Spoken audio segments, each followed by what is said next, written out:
Well, there's Stuckey. Okay. The gang's here. Chris, can you hear us? Stuckey! Got you loud and clear. What's up, Reed? Stuckey! Good seeing you, my man. I didn't dress as nice as you, Reed. Recording in progress. Just in case you guys say something amazing before we Yes, actually get started. I wanted to make sure that we had it rolling. No pressure. No pressure. Everybody looks fantastic. Okay, here we go. Test. Roll music. Let's roll it. Welcome to the Unknown Morning Show. It's the show where we explore radio, Podcasting, TV, gear, gearheads, and making money with a hot mic and other stuff too. This is the Unknown Morning Show. I'm Mandee Montana. And I'm Chuck McKinley. We were talking about this, I guess, and you said it. I did. Mandee said it 3 weeks ago. She said, doesn't Stuckey hate Nico Harris? And I said, my God, you're right. That's right. When I heard the news, I said, we should invite Chris to come on and talk about it. Definitely hate him for sure. That's a very good description of my feelings about that human being. So, and my manners are really just all over the place this morning. I had an attack of Charlie horsitis about 4 a.m. and Chris Stuckey joining us on the Unknown Morning Show. Reed Kerr with us. Reed, thank you so much for being with us. The Sports Radio Live ran 3 years, 10 to 13. About 2 years. About 2 years. 10, 11. I thought, and everybody would or 9, 10, and 11. I'm sorry, I came in at the end, probably September of 2009, and August of 2011 was when it was done. I think, and I don't know because I've never heard the ticket, but it sounds like that in the world of cut and dried here are the sports facts, ma'am, that we were pretty close, or you were pretty close to putting on a show that was like the ticket, right? Do you not agree? Well, yes, sort of, but no. Here's what I wanted. I wanted a show that I wanted to listen to, and now they're all over the place. But I wanted a show that was sports centered, but not completely dependent on sports.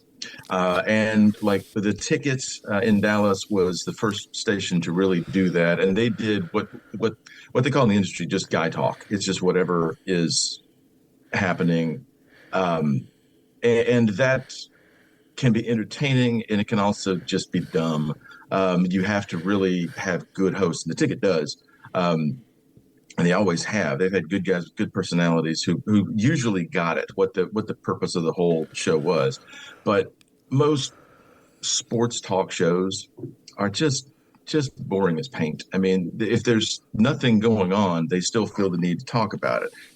I wanted a show that was interesting, regardless of what was going on. And so we always had the model for Sports Radio Live was never the ticket. It was really more of the early late night with David Letterman kind of things, where if you didn't tune in on a day, then you missed Dave, crushing stuff with a 10-ton press, or Jerry Lawler, slapping Andy Kaufman, or the suit of Velcro or whatever. I wanted something every day that, we would have the lightning round. We would have the perfect 10. We would have these bits that we scheduled during the week. And I wanted everybody to have those. I wanted you to be a part of Chuck. I wanted Stuckey to have his. I wanted Chris to have his. I wanted everybody to have their things that they did that added to the show, so that if it's midsummer and the Cowboys haven't started yet and the Rangers are already eliminated, as there were a lot, we still would give people a reason to tune in. And along the way, we discovered, a lot of people who could be a part of the show who had sports knowledge, but also got that. Chuck, having you as the producer, that worked out so well, because you got sports a little bit, but you were from a radio background. You were a DJ. You understood radio. And so you knew this has got to be interesting. We're not always going to have a day where Nico does something or Jerry Jones does something, or there's a big game to talk about. We've got to be able to be interesting all the time, regardless of what we're playing. And you really were the bedrock of that. And then, we would find out other things that people could do. And then Stuckey came on as our Mavs guy and just lit up the room. Stuckey, man, Yeah. you stepped into that role, and we used you for everything. We used you for everything. Gambling expert. We got you on. Gambling expert, NASCAR guy, Before it was Mavs guy. prevalent. The game, Yeah. like before we could all gamble on our phones. Yes, exactly. Yeah. And he was my wagering concierge long before I actually had one of those. Wow, you're dressing that one up. I remember. Yes.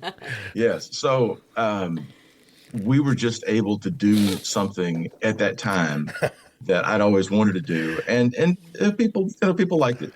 Not to the point of like major ratings, but we did okay. We pulled even with the show across town, within the first 6 months, and then we kind of held it there. And then, as always, everything falls apart. But it was fun while it lasted, and it gave us a chance to have some fun and to have a show that people could tune into, and we wanted them to tune in every day and have a blast with us. And everybody that was a part of that show got that, and that was my last radio gig full time, and it will be. And I am completely okay with that. I feel like I went out and I did the show that I always wanted to do with the people I always wanted to work with, and it was just fantastic when it worked. My whole feeling on that is that going into that, and I'll never forget this. Dave Moreland was saying to me, he said, we're going to do a sports show. I said, well, okay. You want to produce it? I go, what do I do? And he said, I don't know.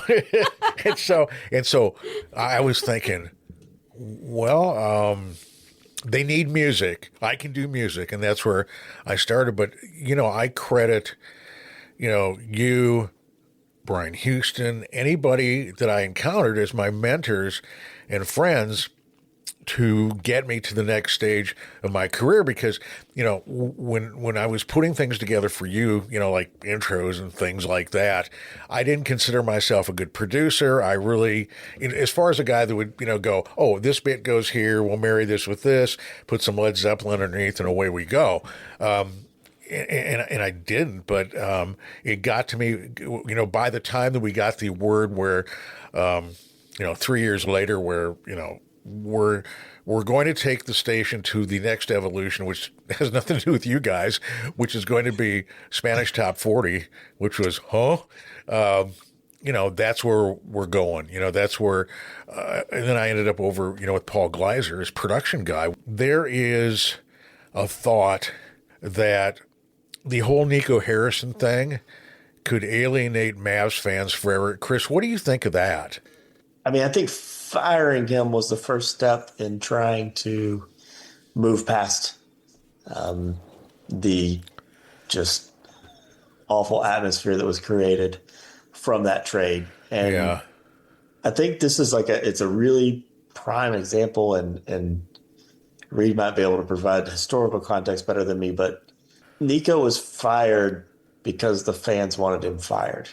It was a fan movement. The fans were not going to let it go, ever. He was going to get, the fire Nico chants were going to continue.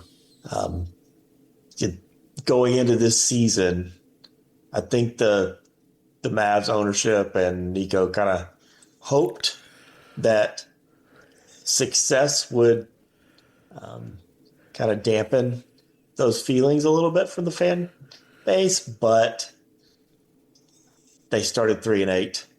Things were looking really bad. Anthony Davis just continues to prove that he's not able to stay healthy.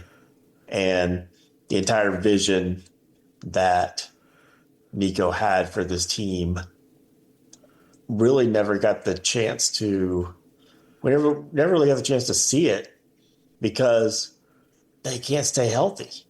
And it's not surprising that Anthony Davis can't stay healthy because Anthony Davis was never able to stay healthy. It wasn't something that happened after the trade. We knew his track record before. His nickname is Street Clothes. Like, that's not the best good. nickname to have. Yeah. No. Yes. So the fans continue to push and push and push. And Patrick Dumont, who serves as governor and is part of the ownership group of the Mavs, finally had to make the decision, like, we have to move on from this. Like, that there's not a path forward with Nico still part of this organization. And he made the decision to fire him. And I mean, the fans were never going to move past this trade because, I mean, by all accounts, everyone views it as one of, if not the worst trade in sports history. So let me throw this out there for both of you. What do you think about it? And I don't know if it's, I kind of read it last week and it was, one of those things that I saw and I went, oh, okay, I've got to move on to other things because I was in the newsroom. But about Mark Cuban being kind of like a shadow GM along with the other two guys. Well, he is, when Cuban sold the majority stake of the team, he was under the impression he was going to continue to be in charge of basketball operations. And that was never put in writing. Nico did not want that. Nico saw the opportunity to get close with Patrick Dumont and kind of squeeze Cuban out and was able to successfully do that. If that had not happened, Cuban would have never let the Luka trade happen. He understood the sports landscape of Dallas. He understood the Mavericks fan base. And he understood enough about basketball to realize it was a terrible decision. But he didn't get the opportunity to voice his opinion on that. But now that Nico is gone, Mark kind of has a seat at the table again. He's not in like the day-to-day basketball operations, but he's part of the advisory council. Like, his opinion is going to be heard before any major decisions are made. So it's definitely a good thing because you get that perspective that Cuban has that obviously Patrick Dumont does not have. And, I think Cuban understands the city of Dallas and the Mavs fan base enough to kind of help find a path forward for the team. So it's good that he's back at the table. But, in official capacity, he's still just a minority owner.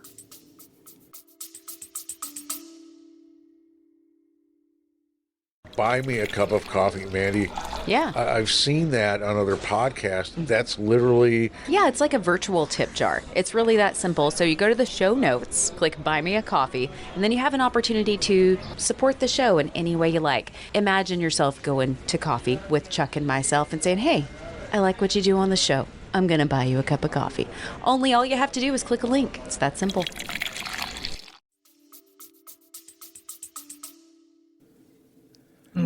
Stuckey, I really missed these discussions that we would have on the air. Let me ask this. You have always been our Mavs guy and been our Mavs fan and covered him professionally and wrote about him for, wasn't it AOL back in the day? And you've been there. The thing about sports franchises is that they stay the same. Players come and go. Owners, general managers, broadcasters, everybody comes and goes, but there's still a part of us as sports fans that has to stick with it. We are rooting for the logo. How frustrating is that for somebody like you, who is a huge fan, biggest fan I've ever seen of the Mavs, that you had to put up with all of this until finally he makes a horrible trade that is overwhelmingly condemned, and then the backlash is so much that they fire him? What is it like going through all of that process, just being helpless until finally all the damage is done and he gets thrown out of town? Oh, it's awful. It's been a really, really bad 10 months, 9 months, whatever it's been, almost 10, I guess. It's hard. I know a lot of people that have kind of turned their back on the team. People that were fans for a long time that were like, I just can't do it anymore. This broke me. And, in the days and weeks after the trade, I was like, I didn't know where I was going to land. It was just, I mean, truly not something that you just could have never even imagined would happen. Like, you don't get lucky enough to get, generational talent in Dirk and immediately follow that up with a generational talent in Luka. Like, that's not how it typically works.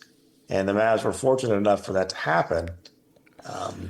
And then just willingly chose to end that. And it's difficult. It really is, because, I mean, this was a team coming off an NBA Finals run. Like, they put the pieces together that needed to be there. Like, they did the hard work. The hard work that is navigating the salary cap, getting the talent in place. They made it all the way to the finals. I know they didn't perform very well against the Celtics and they lost, but like, that was their first their first run at that. And all you do after your first run is you learn, and Luka was going to be better because of it. I mean, that's not really what happened with your Bills, but never. No, they had 4 tries, but no, it's been difficult. It's not fun. The fact that they won the draft lottery was like really, really crazy, because if this season is going on and Cooper Flag is not a part of it, this is just a really bad basketball team that has no future. That was, they had a 1.8% chance to win the draft lottery, and having that luck really changed the really long-term future of the Mavs. Their short-term, where they're relying on Anthony Davis and, there's other 7-footers on the team to remain healthy, to have that defense wins championships mentality and mindset going into all of the games. Like, that's not proving to work, but we have we still have Cooper. This is going to be a season where you really hope they lose most games at this point to have a better draft, better shot at a high draft pick. But without Cooper, it would just be a franchise that's just in the gutter. Just worm food. All right. So, I mean, I don't know much about basketball. You were talking about Cuban at the table and Cuban knowing that would have been a bad idea. I don't even follow basketball, and I knew the Luka trade was a bad idea. I watch I think enough. Everyone did. I watch playoff basketball. That's what I watch. That's where I enter the equation, and it's really only if the Mavs are involved or another team that has a great story. And when that happened, I was like, "Is this guy stupid?" Yeah, I think everybody felt that way, and you have a lot of non-sports fans that were like, "Yeah, wasn't he good?" Yeah, right. Was good. Right. Yeah. Yes. Yeah. Crazy. You're right about You're trading the guy that 80% of the crowd is wearing his jersey. Right. And you're trading him for a guy that people felt comfortable using the phrase "oft injured" in the description of the trade. It's not going to go well. And that's one of the things about putting a team together, whatever kind of team it is. You have to make deals, and every time you do, you're gambling. My column in the paper today is about begrudgingly giving Jerry Jones credit because some of his deals seem to have worked out. But the thing is, when you trade someone, when you trade a player, you are trading a known commodity. When you trade for draft picks, you are trading, for lottery tickets, basically. Mm-hmm. And first round picks in the NFL are coin flips. Maybe not. If you hit on those, you're a genius. If you don't, you're an idiot. But you have to have, Jerry Jones owns the team, so it's a little easier for him. But you have to have enough goodwill built up that you can get away with it, that you can make a deal and everyone goes, ooh, let's see how that goes, and not immediately, kill him. It's you got to at least have built up equity to say, this looks weird now, but it'll be better for the best. We're going to turn these draft picks into something, and then you hope you do or you don't, and then you get fired. That's the thing with everyone in sports. You're going to get fired. It just depends on how far you go before you get fired, but it's going to happen eventually. So do you have the equity from the fans? Do they believe in you enough to go along with it? And I don't believe there is anyone ever in the history of the NBA or in the history of professional sports that could have traded Luka and the fans would have been okay with it. Could have made that trade and there would be any reaction other than the absolutely correct reaction that occurred, which was, this is the dumbest thing that I've ever seen in my life. And I'm looking at this on my phone, and obviously, ESPN just got hacked because there's no way that would ever exist in reality. So, and the thing about before the trade, if you would have asked Mavs fans, Nico would have gotten a positive grade. He had successfully completed some really good trades. He made the moves. He brought in Kyrie. He set the team up for that finals run. And before the Luka trade, he was getting positive reviews. And everyone was pleased with the job he was doing at the time. And then he did this. And, there's just so many aspects. Like, overall, it's just a dumb trade in general. But also, like, he didn't shop him. He didn't create a market for him. He didn't get anything resembling a reasonable return for the asset that he gave up. Like, I mean, if you look at what Austin Reeves is doing for the Lakers right now, like, he should have been a part of that trade. Like, it should have been like, oh, we'll give you Luka, and you can. The Lakers would have said, who all do you want? Not who do you want? And he was pretty much fine with just Anthony Davis and Max Christie and a 2029 first round pick. And he could have easily gotten so much more. So not only was it a terrible trade, just the idea and the reality of parting ways with Luka, the return was a fireable offense in itself. Well, I had read somewhere after the trade went down, where Nico and Rob Pelinka were meeting in some coffee shop. I think it was in Dallas, maybe LA. I'm not sure, but anyway, and the Rob Pelinka gets the pitch. Do you want to trade? And he's like, "Oh, you're serious? You're really serious?"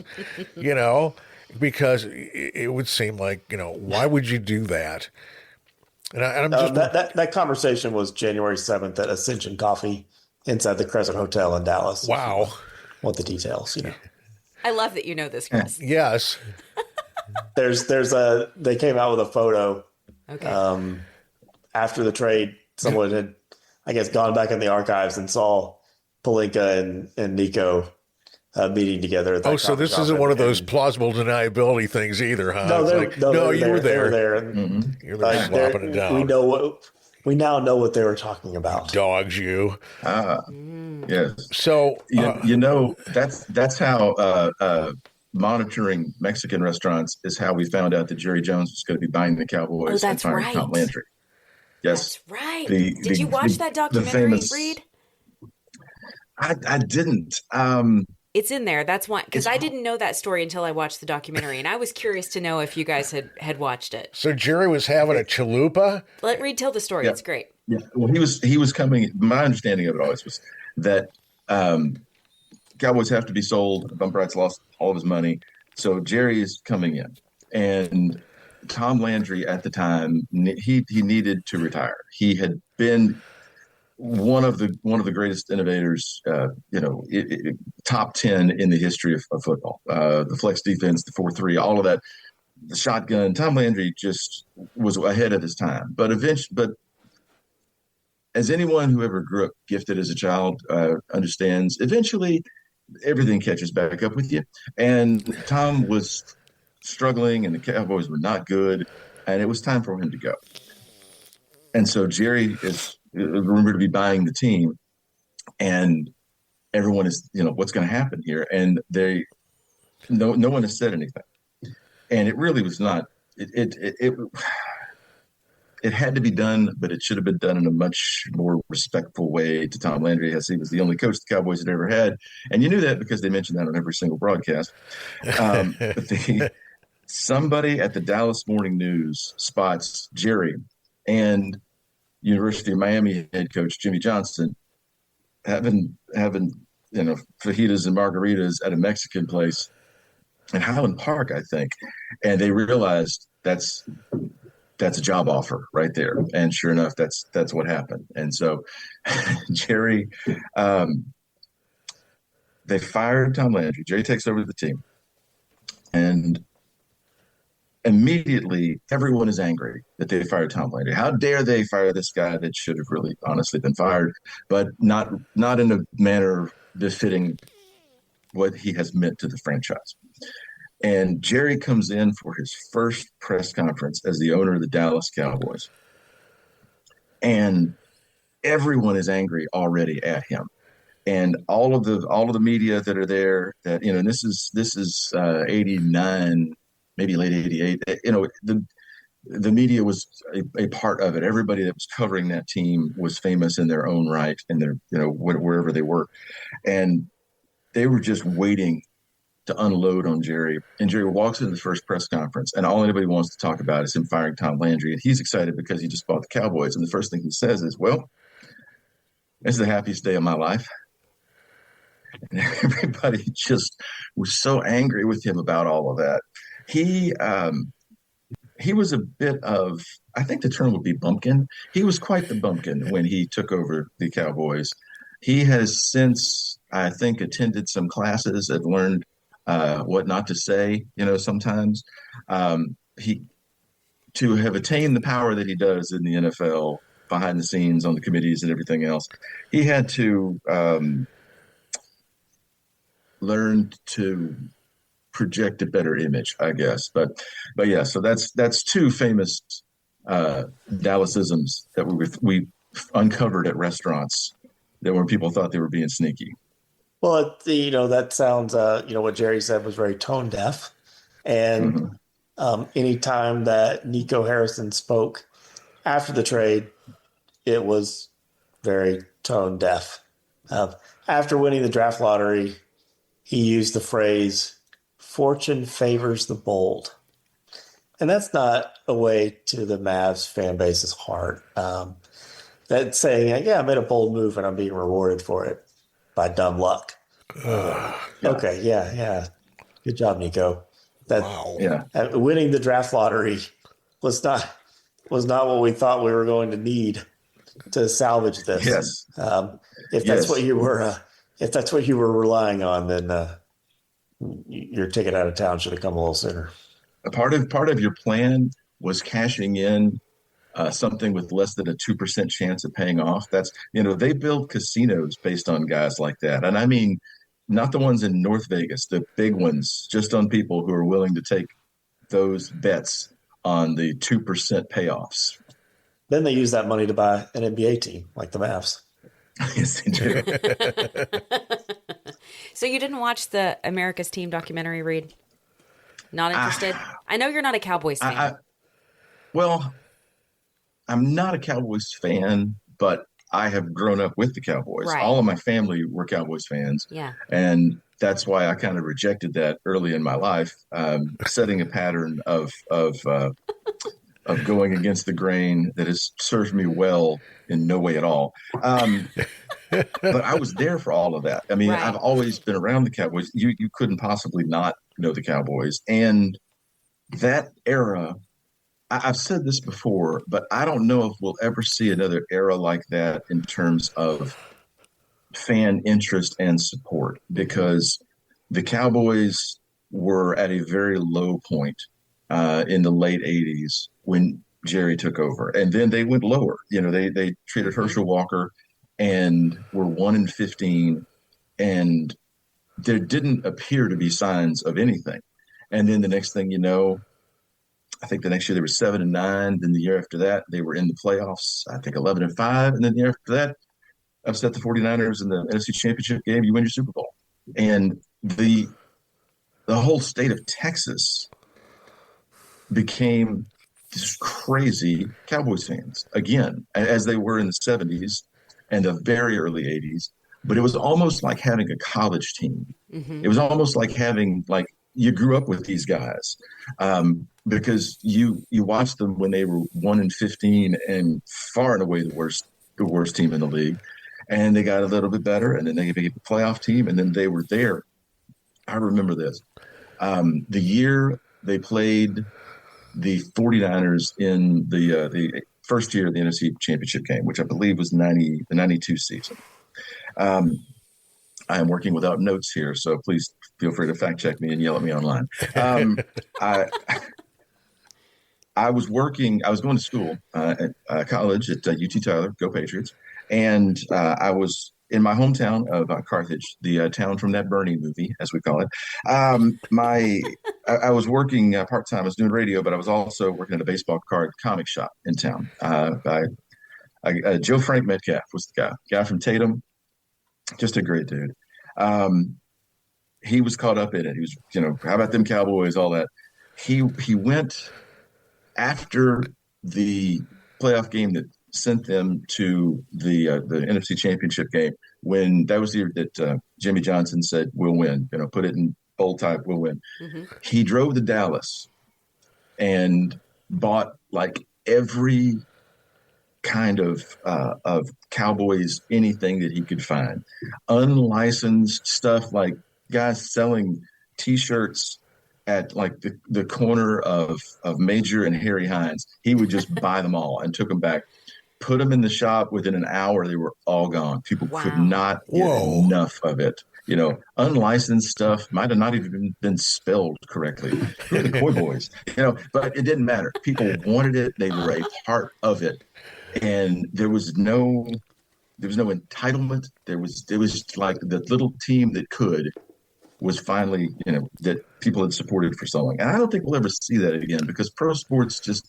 I think maybe the closest thing that we could have gotten to it would have been maybe if the Lions That's what I was thinking. Yeah. Won a playoff game or two, and because they're still in that zone where the Lions have been awful for so long. As we have seen on television and in print and in tattoos on our friend Matty Five with that 0-16 season he has immortalized. That might be the closest thing to it, but it was just an incredible feeling. And I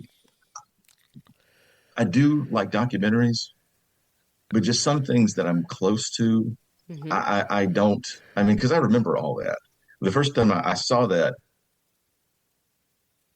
like they had something about, they could mention Michael Irvin stabbing Everett McCarr with scissors, because that was kind of a big deal. And I've seen those clips. I know that they do. There was just so much stuff that happened then behind the scenes. Rumors, because I was very young covering that team. Yeah. That was just barely into radio, and there was a lot of stuff that wasn't the pretty. old guard wasn't pretty. No. And was now it would have been everywhere, but then it was just having conversations with Randy Galloway, Dale Hansen, and all like the big Dallas guys that were following this. They're like, well, Michael Irvin killed the dude in Juarez. I don't remember whatever the thing was at the time. They're like, really? Wow. No, but there was just so much going on around that I'll probably watch it eventually. Yeah. I'm just weird like that. I also don't want to watch a movie about something that I loved. And like the Deliver Me From Nowhere that came out, which was the movie about Springsteen recording the Nebraska album. Springsteen. Yep. I love that album. I love Jeremy Allen White. He was great in The Bear. He was great in Shameless. I just don't want to see it. When I saw that was coming out, I was like, oh yeah, I need to read that book. And I read the book and it was great, but I don't want to see the book boiled down into, an hour and a half or whatever it is. So I didn't watch Deliver Me From Nowhere. I didn't watch anything else that was based on a true story. I've never watched Miracle all the way through. I didn't watch Straight Outta Compton. I didn't watch Weekend at Bernie's 2. On none of those. That's, Chris, Well, that's a big list. Chris, you and I are Yes. about the same age, right? What year did you graduate? '06. Okay, so I graduated in '02. So we were young, really young when this was happening, right? Yes. With the Cowboys. So I'm curious if you went back and watched it, because I knew about the Super Bowl wins, and over the years I've been a 30 for 30 nerd. I love all the, unlike Reed, I like all of the ESPN documentaries and want to watch them. But I think it's because a lot of those things I had like a glimpse of in the news, and it was talked about around me when I was a kid, but I didn't like live through it like you did, Reed. So I was more curious about what actually happened. So Chris, did you watch it I out did. of curiosity? I did watch it. What was Yes, your it was- reaction? I mean, I learned a little bit, being a pretty big Cowboys fan over the Yeah. years. You hear some of these stories come up now and again, but actually having it in that documentary format where you're like, oh, that's the order that happened in. Oh, that Yeah. really, like Reed talked about the stabbing with scissors. Like, that's not on his Hall of Fame plaque. Right. It's not you know, something we so- see on Sunday morning whenever he's having a big time and chatting with everybody. He's such a likable guy on TV. And then you hear these things and you're like, he did what? I'm sorry, what? Yeah, they did. Yeah, they did quite a few things that I guess are overlooked because they won 3 Super Bowls. I think there's things that they wouldn't have gotten away with if they didn't have those rings. They would have probably been a lot more Yeah. pushback. But yeah, the documentary was great, just in terms of just encapsulating that time frame, and really the last time that we saw sustained success from the Cowboys, and it's what created what the Cowboys are today in terms of just the commodity that they are. I guess I was That's- partially interested in this because at the time of our recording, it may take us a little while to release this, but the Cowboys just beat the 2 super teams that played in the Super Bowl like last year. They just beat the Eagles and they just beat the Chiefs, which is sort of shocking to me considering where they've been. So I'm just my curiosity's a little bit more piqued about both of your opinions, and Chuck's too, as to the storyline. Yeah, and they beat them in 5 days. Yeah. It's short order, and underdogs in both. Stuckey, as I'm sure you knew. I actually, like I said, my column in the paper today, or when this comes out like 3 weeks ago, is it time to give Jerry some credit, because I mean he takes a ton of the blame, but with good reason. But he is so easy to just dump on for everything that goes wrong. Right now, okay, the George Pickens trade, he basically, for a bag of dirt, he got a guy that is a bookend to CD Lamb, that either one of those guys can go off in a game or both of them can. The run defense is better because of the trades that he made during the year. Losing Micah Parsons is one of those trades that it's not Luka bad, but it's pretty bad, because when you have a guy like that, you don't give him up for the unknown quantity later on. But as of right now, looks pretty good. 3 wins. The run defense is better. The offense is unstoppable at times. It's going to be very interesting because they have dug a hole for themselves. And now, I used to say this all the time.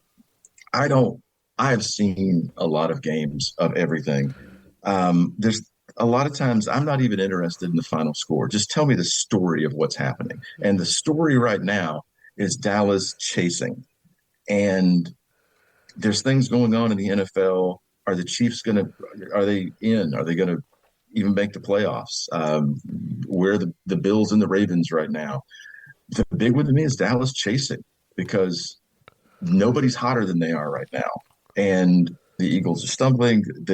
Other than the Rams, there's not a great team out there that I would say this is a team that I would favor to win it all. So suddenly that Cowboys-Lions game coming up, which came up a little while back, depending on when this airs, of course. That's a huge game, and it might pretty much every game right now is an elimination game, and that makes it even more interesting. That makes it there's subtext to everything. It's almost old school college football. You have no room for error. So, you got to give credit to Jerry, like you said, for making these in-season trades that he did to kind of turn the defense around and get that defensive line where it needed to be. But they found themselves in this situation because of just the whole absolute ridiculousness of the Micah Parsons contract negotiation and trade. That has to happen before the draft.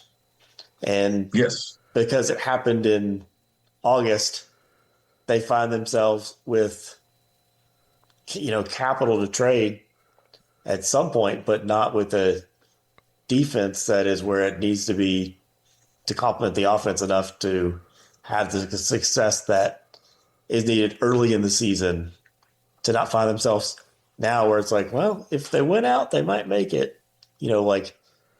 Maybe your defense is good enough that you beat the Panthers and the Cardinals. What? yeah, that is true. How does Brian Schottenheimer? How does he figure in this? Does he figure in this? Is he just a placeholder? That's one of the things that you talked earlier about general managers and trades and all that. It's like coaching hires. You, in the moment, do you make a decision? But that you cannot accurately judge that. It's like life. You have to, you can only judge things in retrospect at what happens. And that was one that it's not a sexy hire. It's a great, oh, this is the guy. But those hires work out sometimes. Every guy who is the guy at one point was not and had to prove himself. And it's been good so far. Stuckey, to your point earlier, yes, that this, what's the phrase? This is the best bad decision we could make at this time. Exactly. When you make the bad one, and then they had extra capital because of a horrible decision they made at the wrong time. So there's a great deal of luck involved in all of that. And where that goes at the end of this season. And again, this Cowboys team could dig down, win the next 5, and just squeak into the playoffs and then get massacred in the first round. You never know.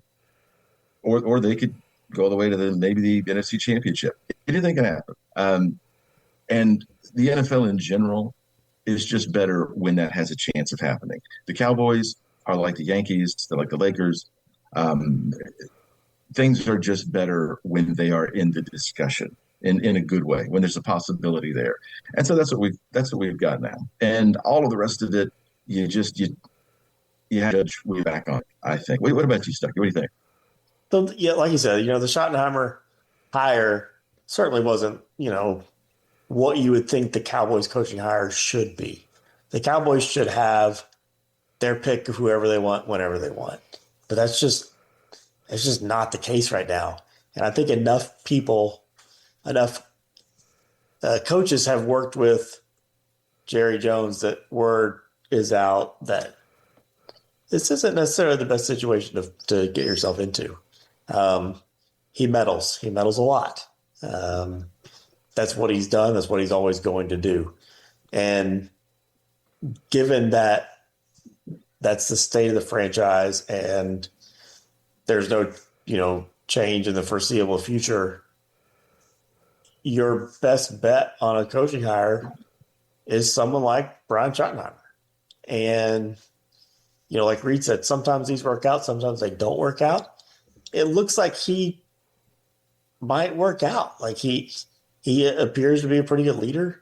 He appears to have the players on his, backing him, pretty 100%, they have his back.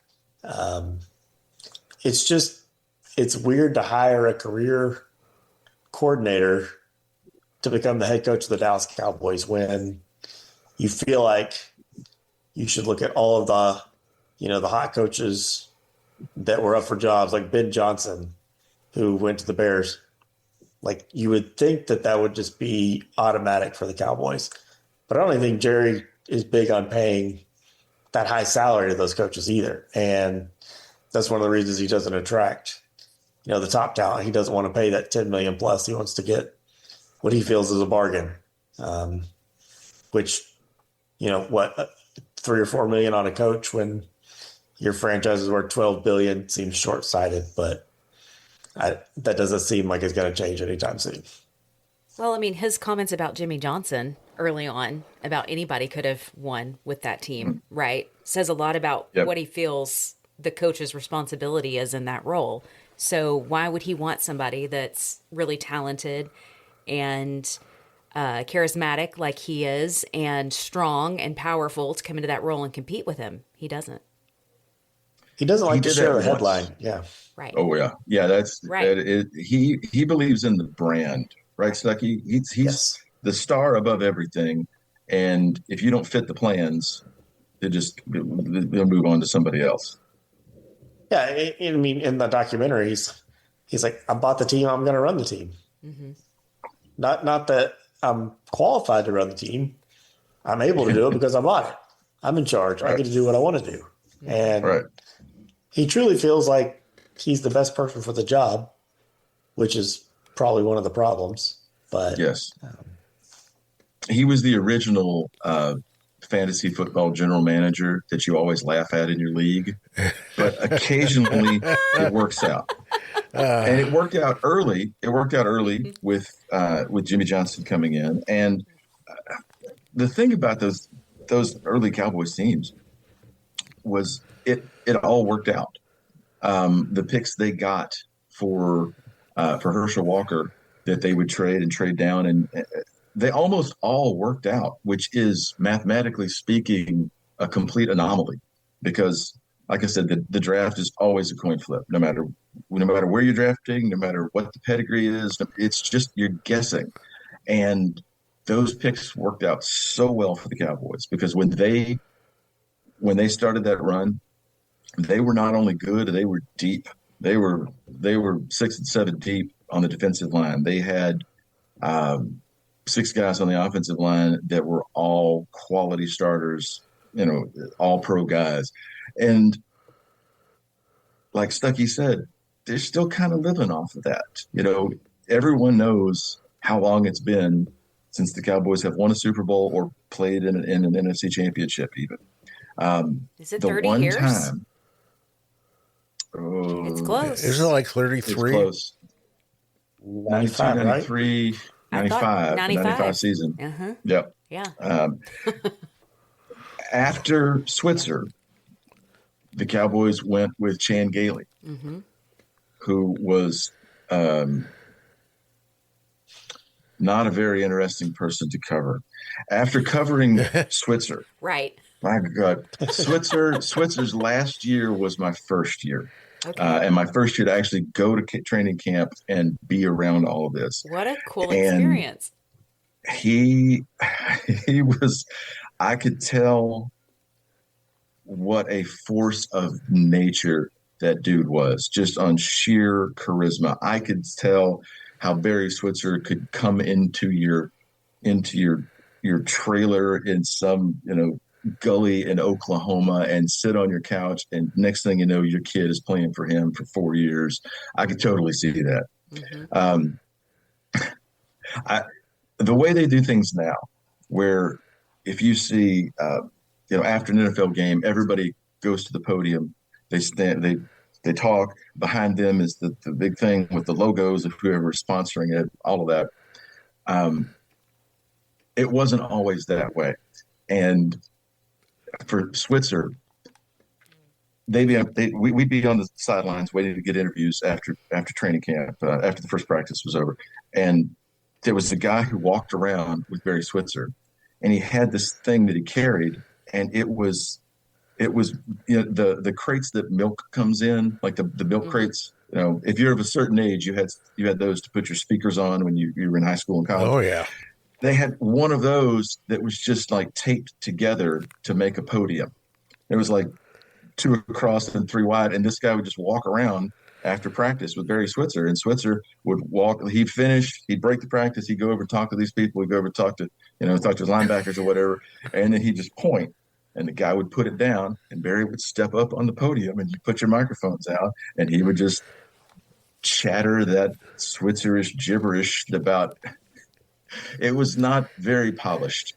It was, well, Sam Linebacker Jones with the Oskies on the front, and we were like, okay, we're gonna have to translate this for human people, and we're also gonna have to take it back and run it through the censoring machine and put about 8 beeps in there because Switzer couldn't make a pregame prayer without profanity in it. After Barry gave up, or I'm going with all this, Chan Gailey was next, and Chan Gailey was just like a human pause for breath. He just nothing exciting at all about it. After that, Dave Campo, 3 years of 5 and 11. Dave Campo, great coordinator, great dude, not a great football coach. After that, Jerry understood the value of his franchise and that everything was going down, and that maybe 500 coaches couldn't coach this team to the Super Bowl. So he goes out and gets Bill Parcells, and actually gives Bill some control. The famous quote was, if I got to make dinner, at least let me, shop for groceries. And Bill did shop for groceries. And it's because of Bill Parcells that Tony Romo became a thing, because he spotted Romo, the undrafted guy, and kept him and actually gave him his first start over, I believe, Bledsoe at the time. But that's all where that started. So, and then, of course, Bill Parcells, after a couple of years, gives up. Was that his last coaching job? I think it was. So, and then after that, we just get whoever is available, whoever is either at a point in their life when they need to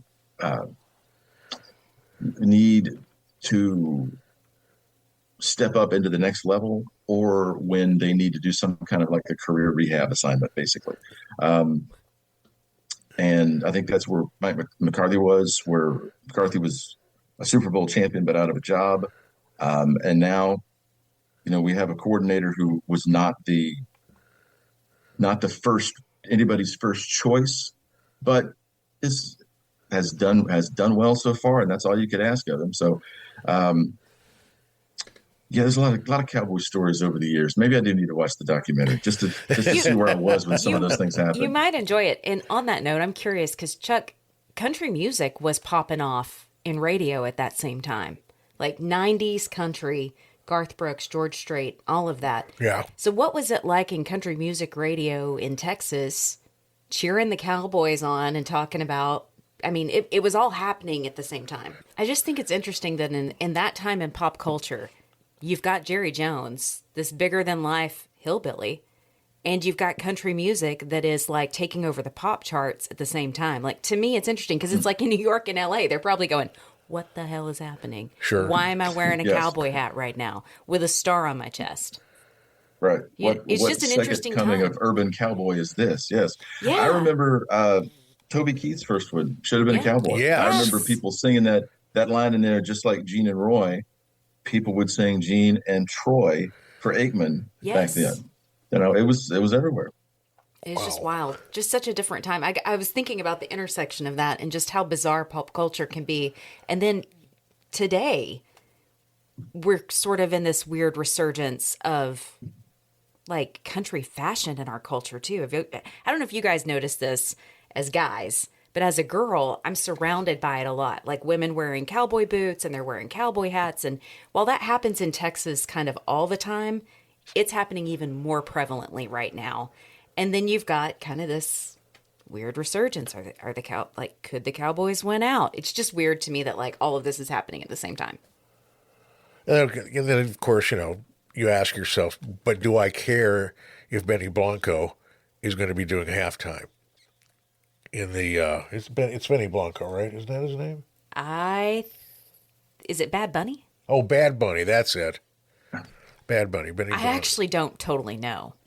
Yeah, Bad Bunny. It is Bad Bunny. I don't know what that means, but those are the words.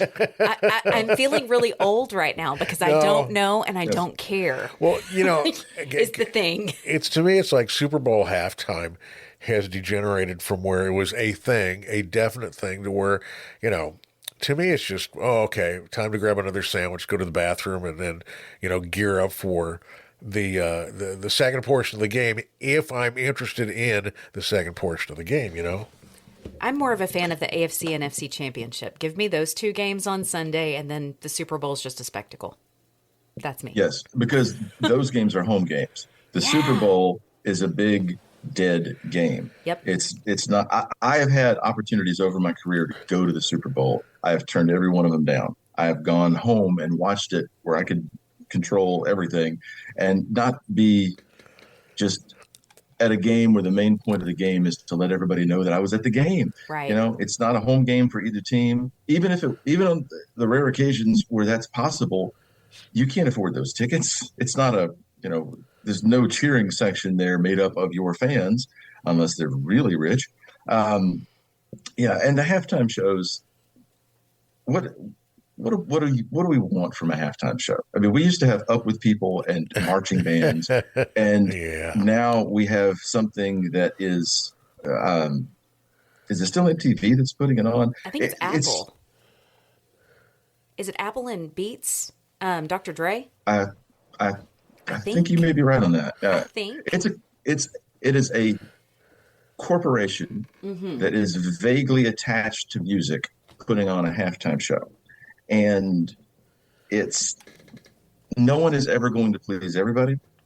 And those days are over because there is no act that everyone loves anymore. There's no, even the classic acts are too old to do this. The new acts are too fragmented to bring everybody in. So it's just, from here on out, it's just going to be probably whoever the hottest person is that will allow us to do this and not pay them, basically.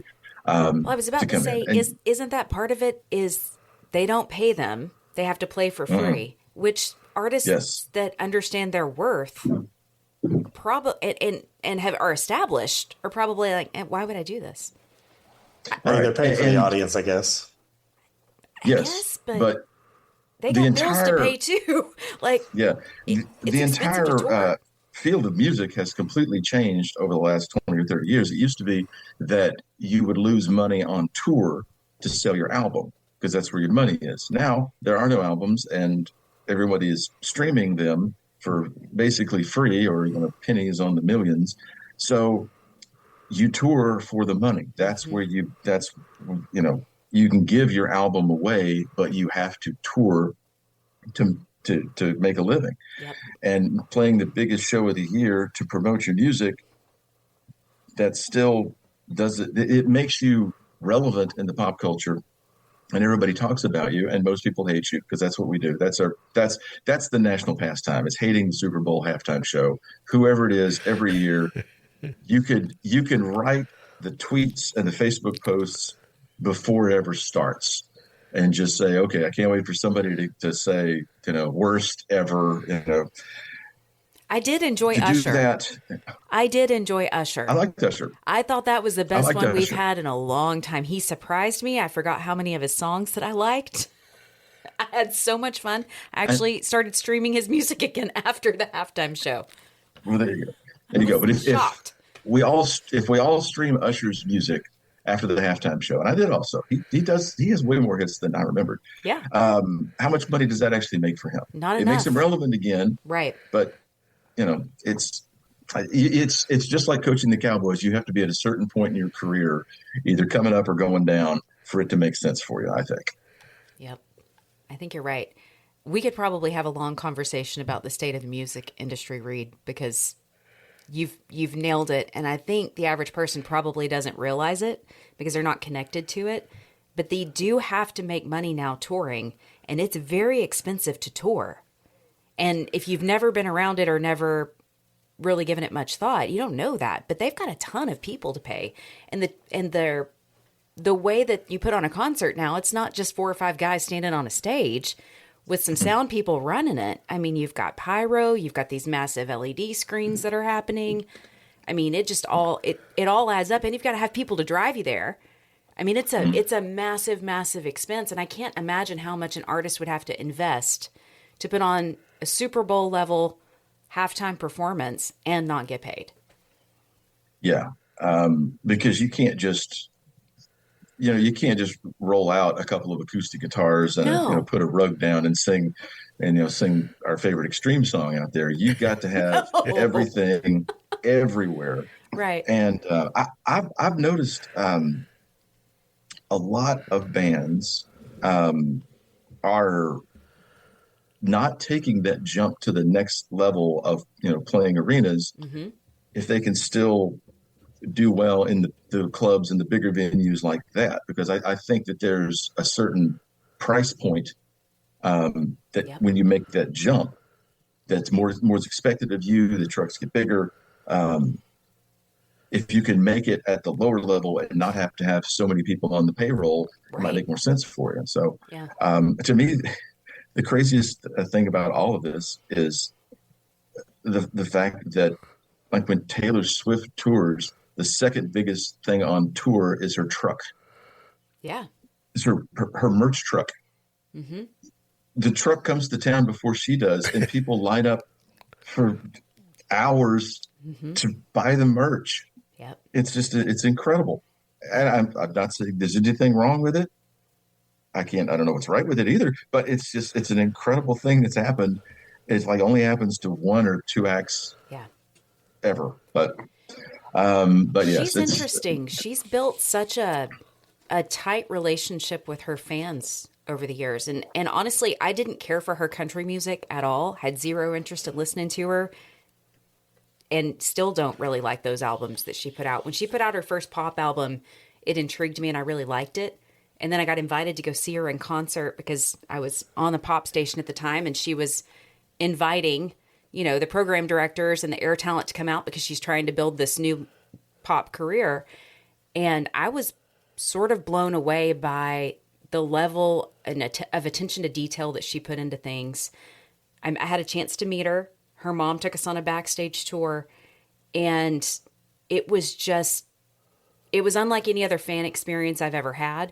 Typically in a meet and greet, you walk up, somebody's sitting behind like a pop-up table, and they're signing things. It's, hey, how are you? What's your name? Write it down. Cool. Maybe you get a picture and you move on.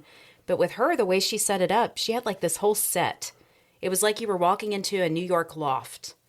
And there was food, there was drinks, there was a photo booth. People were interacting and just hanging out. And then she just waltzes in with her mom and a couple of security guys and worked the room, had a conversation with people, took a professional photo that she later emailed to us, signed something for us. I mean, she just made you feel like you were the important person in the room. And I think that's part of what sets her apart. Is she makes her fans feel important, and then they're willing to spend their money and invest in her, which is unusual because I just don't see other artists doing that, right. With her, I didn't mind the country stuff. I Yeah. still put Love Story in my acoustic set sometimes. It kills every time. I'm a sucker It's a for great song. those. It is a great song. I've always been a sucker for those Come With Me, Let's Run Away Tonight songs. Check Yes Juliet and Come to My Window. Those get me.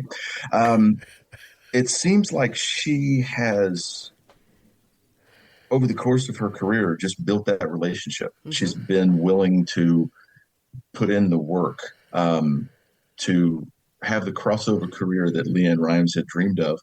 And well put. to be genuine enough that people are willing to give her the benefit of the doubt, mm-hmm. to listen to her music, to actually dig into it. And then once she got to a certain level, I mean, it was just there's nobody else like her. And I don't think that there could be. I think that's a career that has made all the right moves at all the right spots over a long period of time. And Stuckey, this is Taylor Swift we're talking about. She is a singer. No. I've always said there's two types of people in this world: people that like Taylor Swift music and liars. Okay. Yep. I'm with you on that. Hey, over the course of the last couple of years, I don't know, 5 or 6 Taylor Swift songs I've worked in with various bands. They always kill. Everybody loves it. And if you don't, you already know it. You're pretending you don't, because I could see you singing the words in the background as much as you tell us you hate it. But yeah, exactly. She's got that connection. And she's built a strong team around her, I think. You mentioned her merch truck. She's the only artist I've ever seen do this. When I was still at Mix, after her Red tour, she sent us merchandise that she didn't sell to give away at Remotes. Huh. Yeah. Which Really? was, yeah. Wow. I've never seen another. I mean, they'll send us CDs, right? But she sent us there were bracelets, there were stickers. She sent some kind of oven mitts, random stuff that she had for sale That's that random. didn't sell. We got, and then the 1989 tour, she did the same thing. We had some cups and some little zip bags. It was interesting because no other artist. I mean, I'm sure they send it somewhere. I don't know where. Maybe to another country. Maybe they donate it. But she was understanding that she was ingratiating herself to music directors by doing that. I wonder who bought the oven mitts. She's got a lot of fans that like to bake. That would have been great, Reed. Yeah. If I'd had one, just pull it out. When you said Yeah. when they give away all the stuff that didn't sell, Stuckey, I was waiting on you to make a joke about the kids in Africa wearing the Buffalo Bills Super Bowl champion Yes. t-shirts. I knew that was coming. Yes. I would love to have one of those. That would be great. I would too. I don't think you can do that anymore these days because they'll show up on eBay. But back in the days, that's what they did. They would one after the Super Bowl, one crate of t-shirts goes into the winning locker room and the other one goes onto a barge set for Ethiopia, and it just never mentioned those again. Reed, you mentioned the Bills. Part of my heart breaks for you right now because I really like Josh Allen. I enjoy watching him play football. I think he's a generational talent, and it's just sad. I find it sad that he happens to be the same generation as Patrick Mahomes. It's made for really interesting AFC championships and great games, but man, he's talented. He's had a talented team around him, and it's just been a weird few years for them. There is so much in life, in athletics, in entertainment, in just life that depends on your timing. Right. I mentioned the draft. Part of the draft is where you go, who's in front of you, who's on your team, who your coaches are, how they want to use you. When is your career? Do you? If you look at it, it's kind of the same way. The AFC for 10, 15 years, there were a lot of guys that didn't make it because of Tom Brady and Peyton Manning. Mm-hmm. And I guess to a lesser extent, Roethlisberger. They were just so good that nobody else could break through. And now, basically, the Bills, that window, I don't know about the Chiefs this year.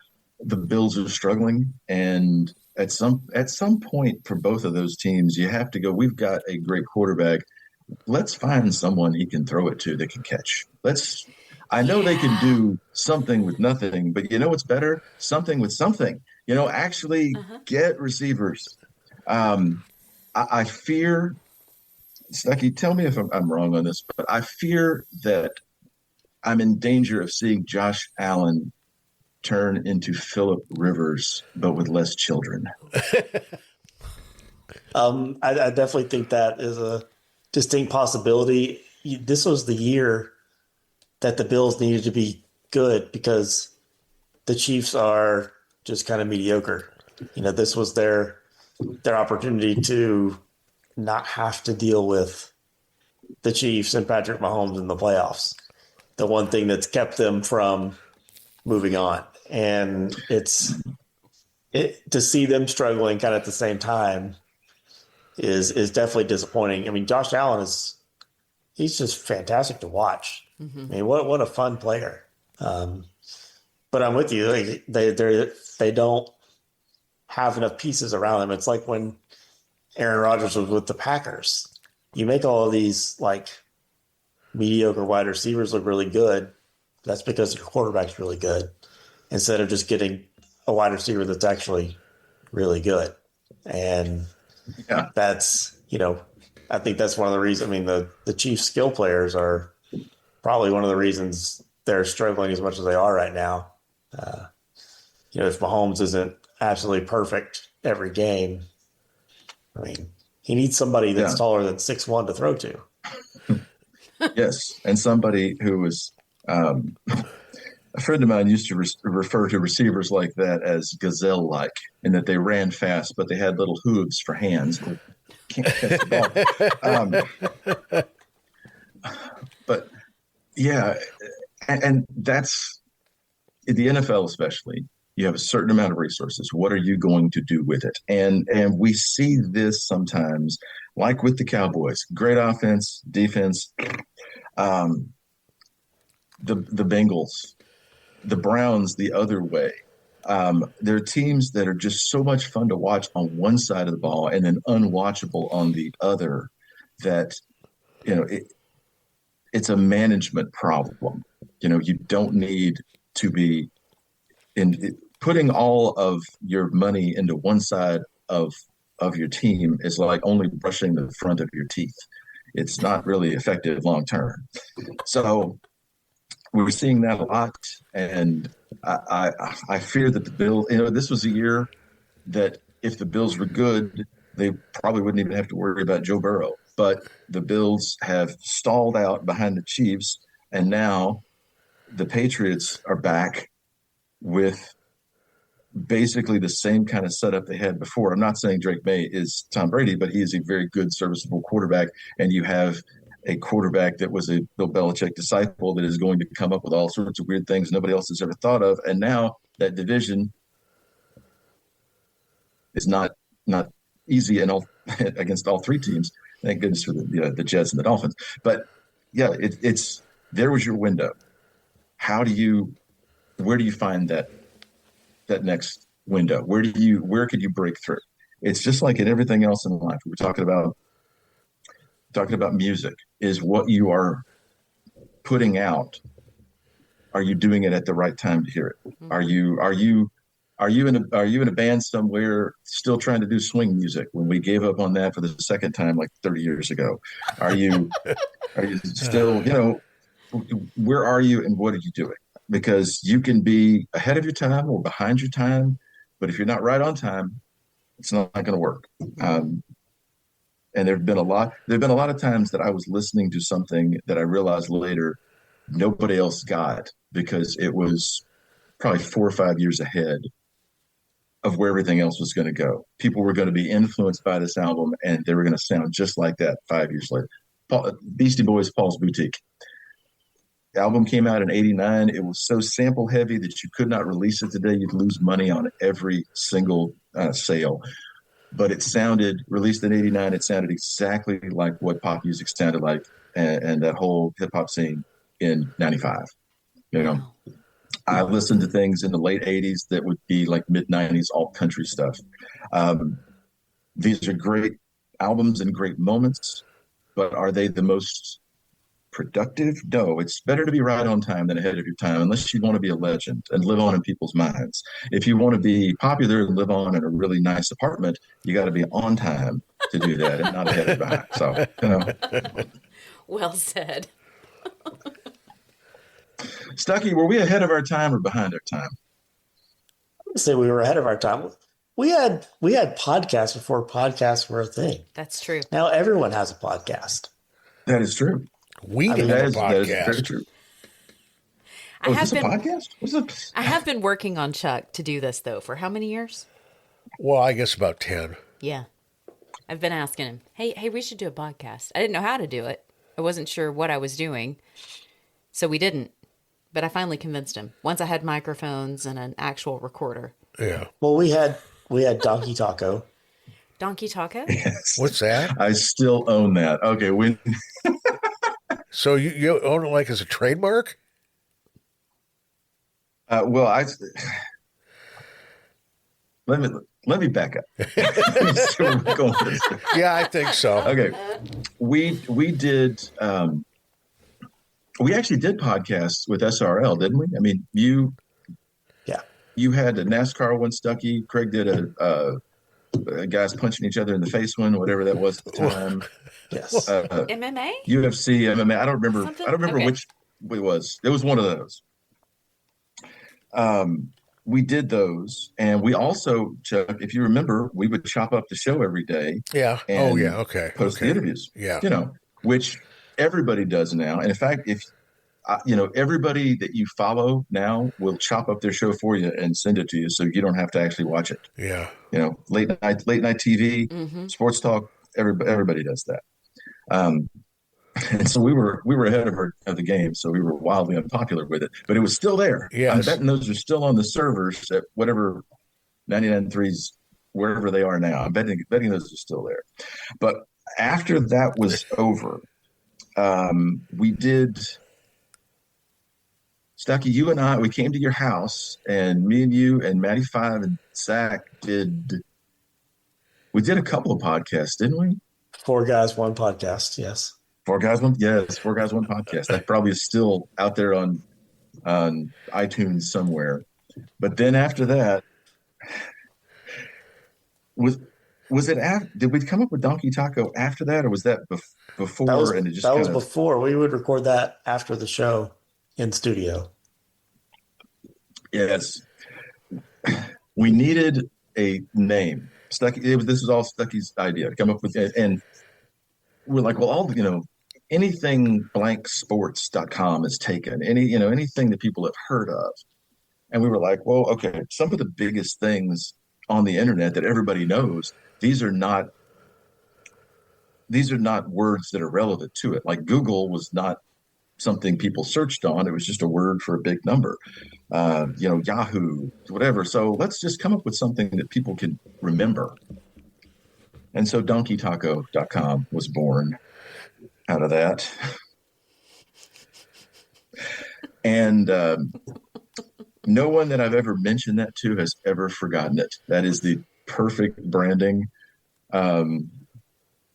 for either a great podcast or a horrible food truck. Yeah. Oh, yikes. Yeah. But okay, we did that, and then you did Project Shanks after that. Yes, I remember that.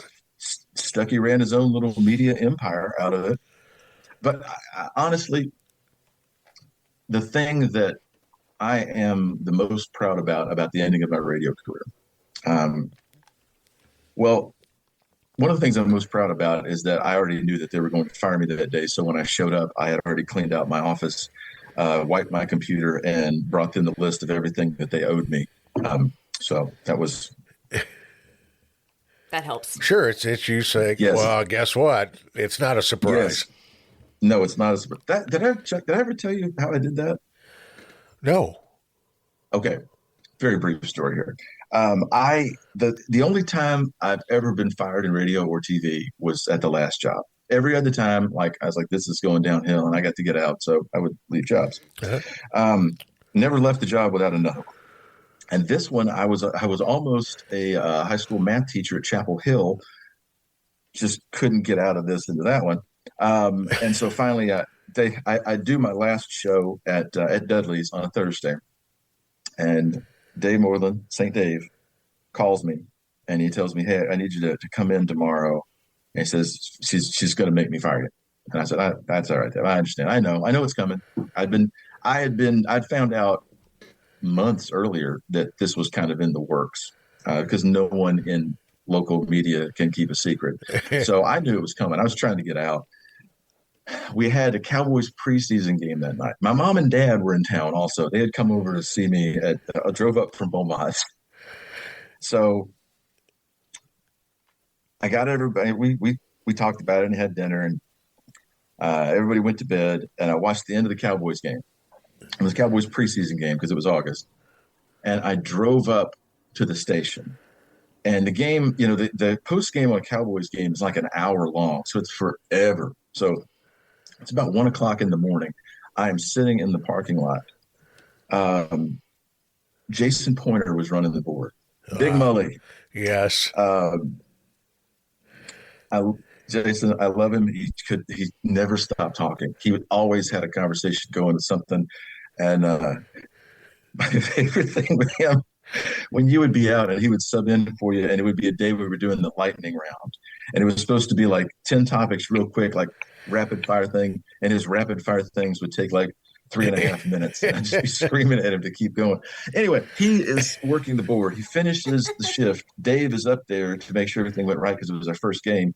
And like he corners Dave in the parking lot and talks for another half hour, 45 minutes. So it's about 2 o'clock in the morning. They leave. I go in. I clean out my office.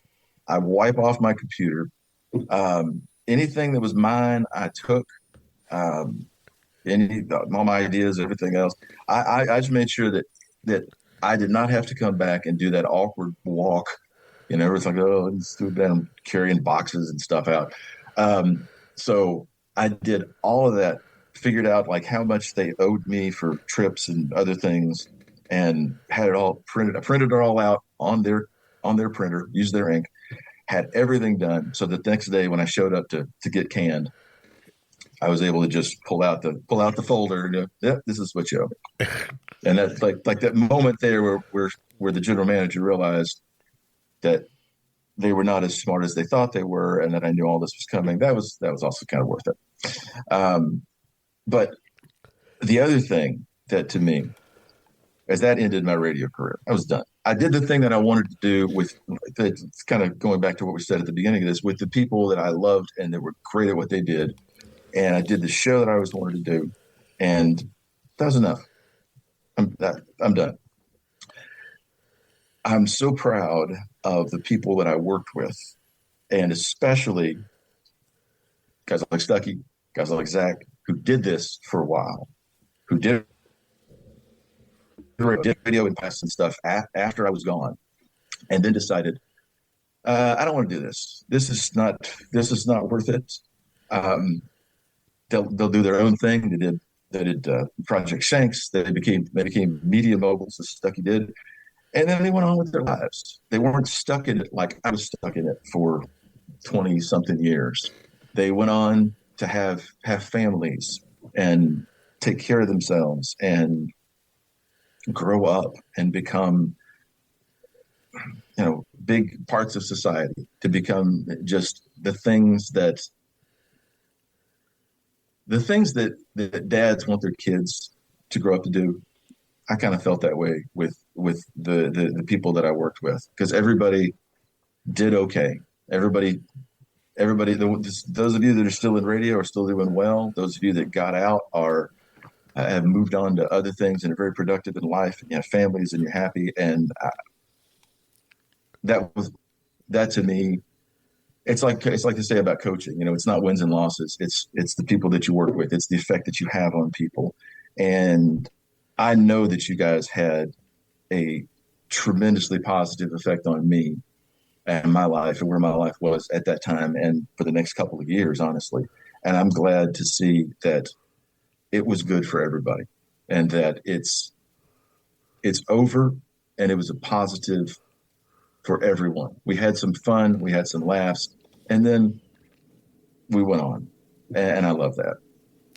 I always said that Sports Radio Live was the absolute funnest that I've ever had in radio. I can't tell Thanks, you Chuck. how many times. I said thanks. I'm teasing you right now. This is a joke. Oh, okay. I'm giving you a hard time that you had more fun with them than you had with me. Yeah, but we've never. Oh, okay. Oh, okay. Okay. Okay. I'm teasing. Okay. I'm teasing. I know you had fun. I was on the sidelines. I was listening. Yeah. I was at Dudley's occasionally. That's right. You were. Yes. You were there. Yes. I wasn't actually on the show, but I was adjacent to the show. Adjacent to the show. I was adjacent to the show. Yes. Well, we could have used you on the show, but you were on another That's right. radio station, Yeah, conglomerate, right? I That would have been. I was, yeah. It would have been tricky. I would have had to disguise my voice and use another name. Brandy, or something like Brandy, that. Montana. It's Brandy, Montana. They might have got clued into that. They might have figured that one out. Could that be her? No, it's not. What do you think we are? We don't steal from other radio stations. Okay. I interrupted you. That's This was the untoward. most fun you ever had. Yeah, I know. it was. And a story. No, it was fun watching you have fun, though. Yeah, no, I it could tell was. you guys were having fun. I wanted to be part of it. But it was crazy because Yeah. Dave and I would sit in his office and I would say, why are we getting beat by Mineola? Why are we getting beat by KMOO? And I love KMOO as a radio station because I think they're still pretty much this petri dish for young broadcasters. So I dig that tremendously. But man, it was like we were getting about a 2 share and it was awful.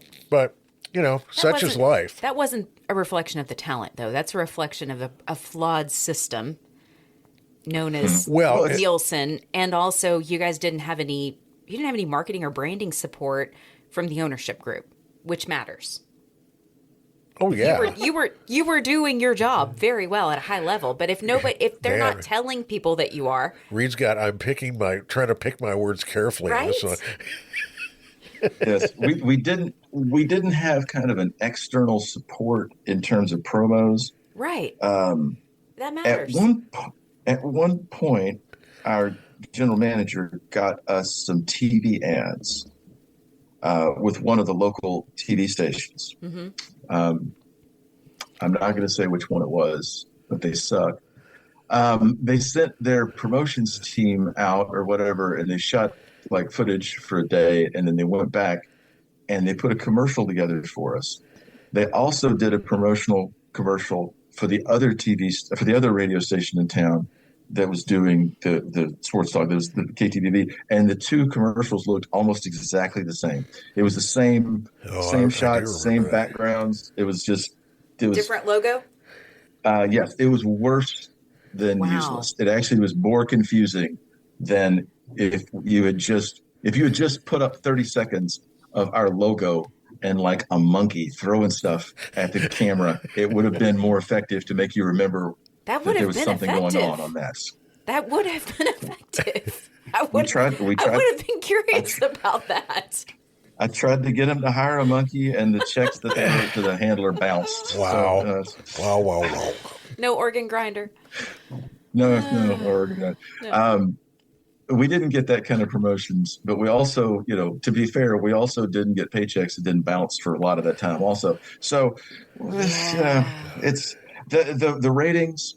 Talk radio is never going to be huge. That's not even how you sell it. It's a loyal audience. Mm-hmm. People tune in. They want to tune in every day. And we wanted to do that. We wanted to have something for people every day. Like I said earlier on, I wanted some kind of something relevant, some kind of comedy bit or something that you could talk about the next day. So it's not a good audience. It's not a large audience, but it is a loyal audience as opposed to music radio. With, as much as we wish our audiences were loyal, if you play 2 bad songs in a row, they're out. May hit P2 and see what the next one. Yeah. What the next song is. So we did okay. We pulled even with the station that had been on the air for like 15 years before us, but I'm glad it happened. I'm also glad it's over. So it's, and I'm glad that I'm still friends with pretty much everybody from that era. Working in radio and in television, it's just so weird. It's so unlike any other profession that you have to continue to be around these people to tell these stories, because no one will believe you on some of the things that we've had to do to be, yeah. All of the stories. The radio station that I was at, the Carthage station, where we broadcast 2 games on the same frequency, one on the left side and one on the right. What? That literally happened. Is that even legal? Well, we didn't get in trouble for it, but it wasn't. Okay. It was before they figured out how to, I guess, what they were going to do with the other frequencies. When they put their first FM station up, or the only FM station there, instead of putting the Carthage game on the FM and then something else on the AM, because the AM was so low powered, it wouldn't reach anywhere else. So they put 2 games on the FM, and it worked about 60% of the time. And that other 40% of the time, you heard, 44 guys on the field at all times, and six broadcasters yelling at each other. It was cacophonous. But anyway, see, that's one of those things that being in radio, you remember, and you understand how dumb that was. All of those things. I'm just so thankful that I'm still friends with all of you guys from all of my days in radio, and a couple of people from TV, because it's unlike anything else. Mm-hmm. And Stuckey, I'm glad that we exposed you to it and you got out quickly so that it didn't ruin the rest of your life, where you're not still trying to work drive time afternoons somewhere. Yeah, I think it worked out. I think it worked out pretty well. Like you said, it was a tremendous time. Like, it was really fun. Something I'll never forget. Like, being able to, I didn't have any experience. I've never, worked anywhere else or done anything like that.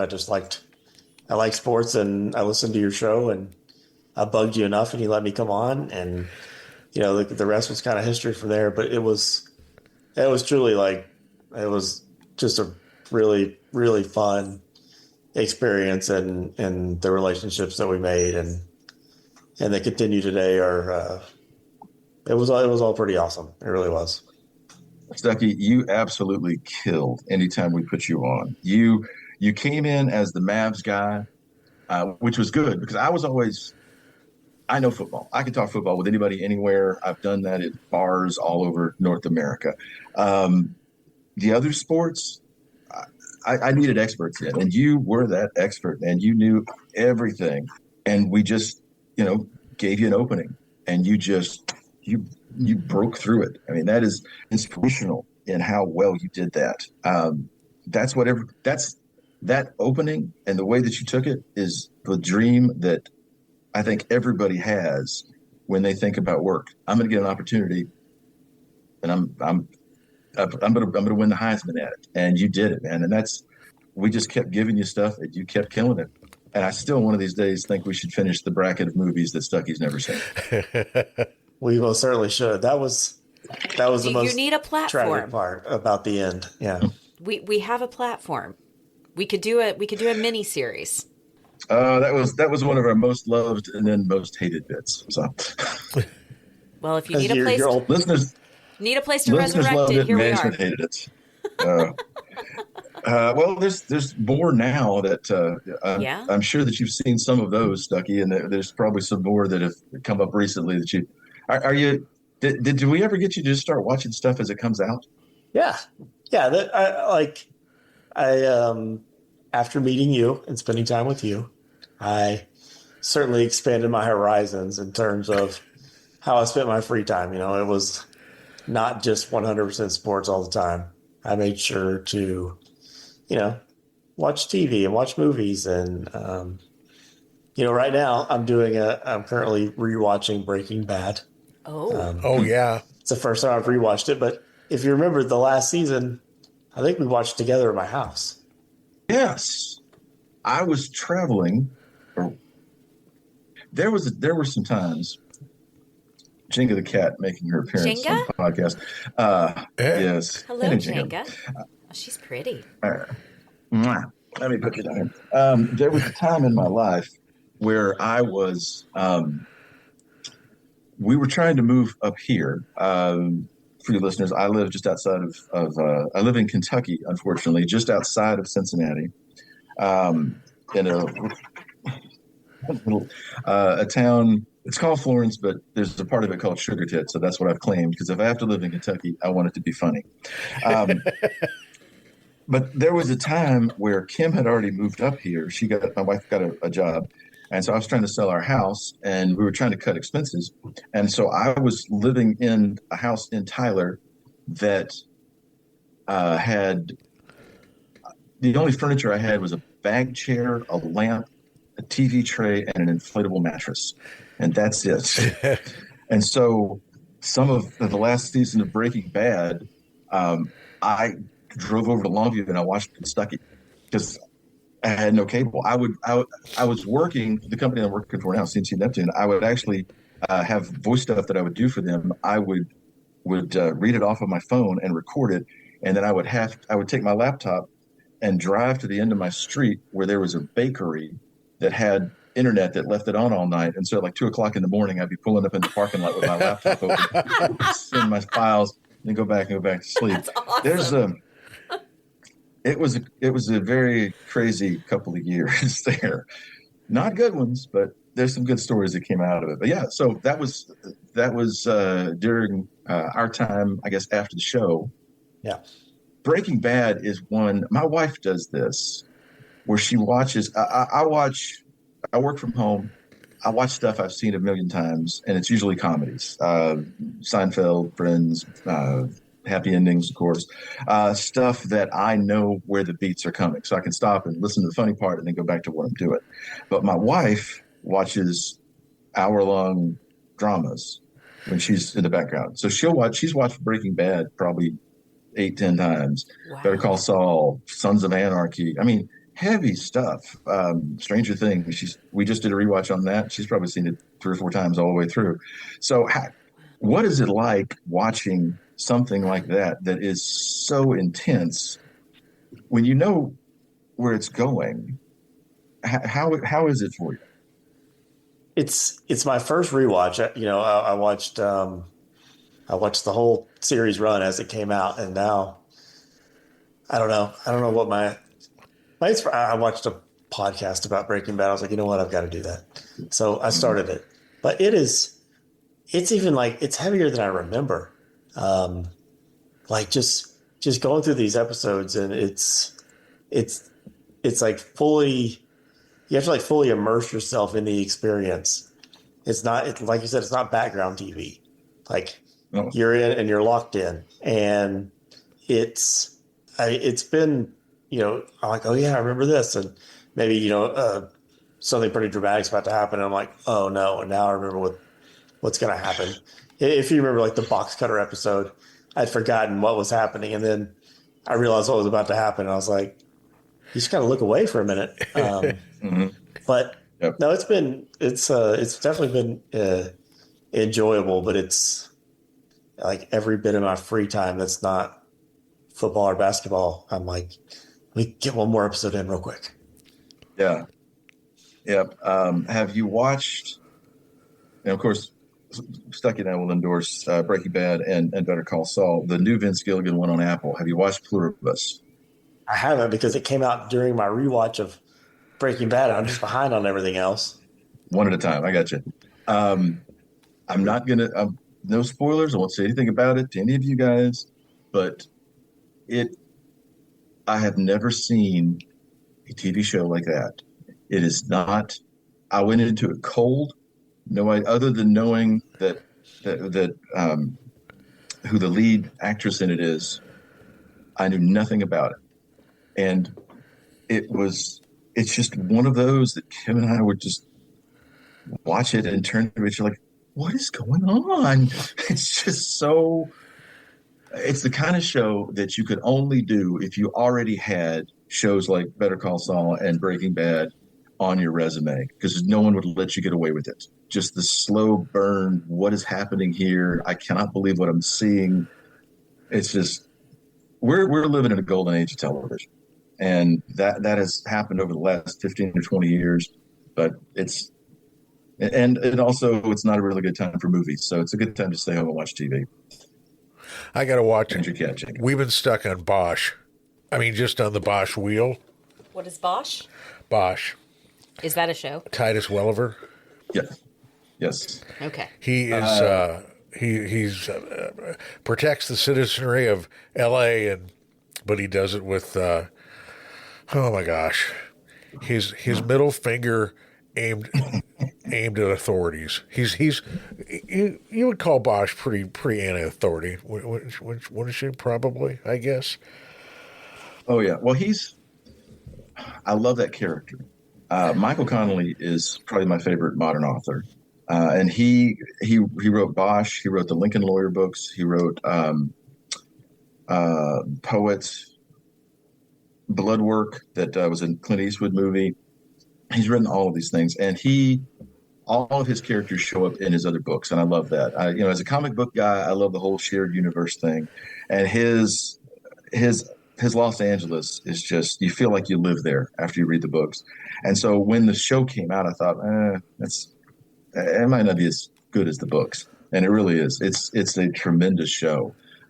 Every time I watch the show, it makes me want to go back and read the books. And I've reread, there's probably 30 of them that he's done, and I've reread those several times. His Bosch character is anti-authority, would probably be a good term for it. He's your avenging angel type. And I talked with a friend of mine about this who saw the show, and I said, go back and read the books. His mantra is everyone counts or no one counts. So it does, if there has been a crime, if somebody has been murdered, it doesn't matter who that person is, whether it's the mayor or, a drug addicted prostitute, justice must be found. And it puts him at odds with everybody, but that's who he is.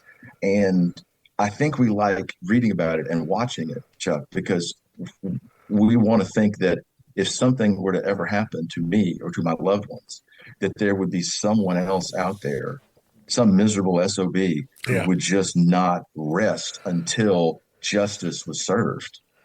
And that's Harry Bosch. That's him. Yeah. And it doesn't matter if it ruins every relationship he's got with everyone around him. By the end of the book and the end of the show, he's going to find that guy and he's going to arrest him or kill him, whatever. He is single-minded and focused. One of the things I appreciated about the show is, what's her name? Madison Lynch, who plays his daughter, that, the trajectory of her character had gone from, basically your little 15-year-old to where by the end of the series, she's a beat officer. And what I thought was so interesting is they didn't make it, what am I searching for? They had things that you could clearly hear and see that she's a Bosch. Whether she's calling they're talking to somebody who may have broke the law and said, well, that's shitbird. You're going, well, that's Harry's daughter, and things like that. I just thought it was fascinating. It was good writing and terrific writing. And then, what was the other one after that? They had Bosch, not Family. Legacy. And then there's the one with Maggie Q. And I forgot which that. That's the new one. We saw watching that. What's her name? That's his newer character. Yeah. One thing about the books is that he has aged in real time.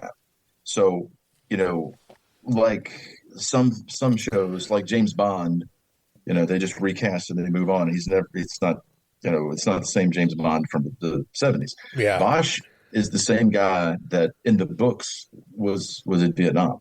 Everything that has happened to him, and he is of this age where he is older and retired. And so now his daughter has become a cop, and now he's working with with the new character, with the character played by Maggie Q. So he's actually aged, and his story has evolved. Yeah. As opposed to something like the Jack Reacher books, where there's like 20 of them and they're all basically the same. I love them when they came out, but that character's never changed. He's never aged. He's almost Kryptonian in what he does. And after a little while, there's just nothing else, the character doesn't move on as we all do in our lives.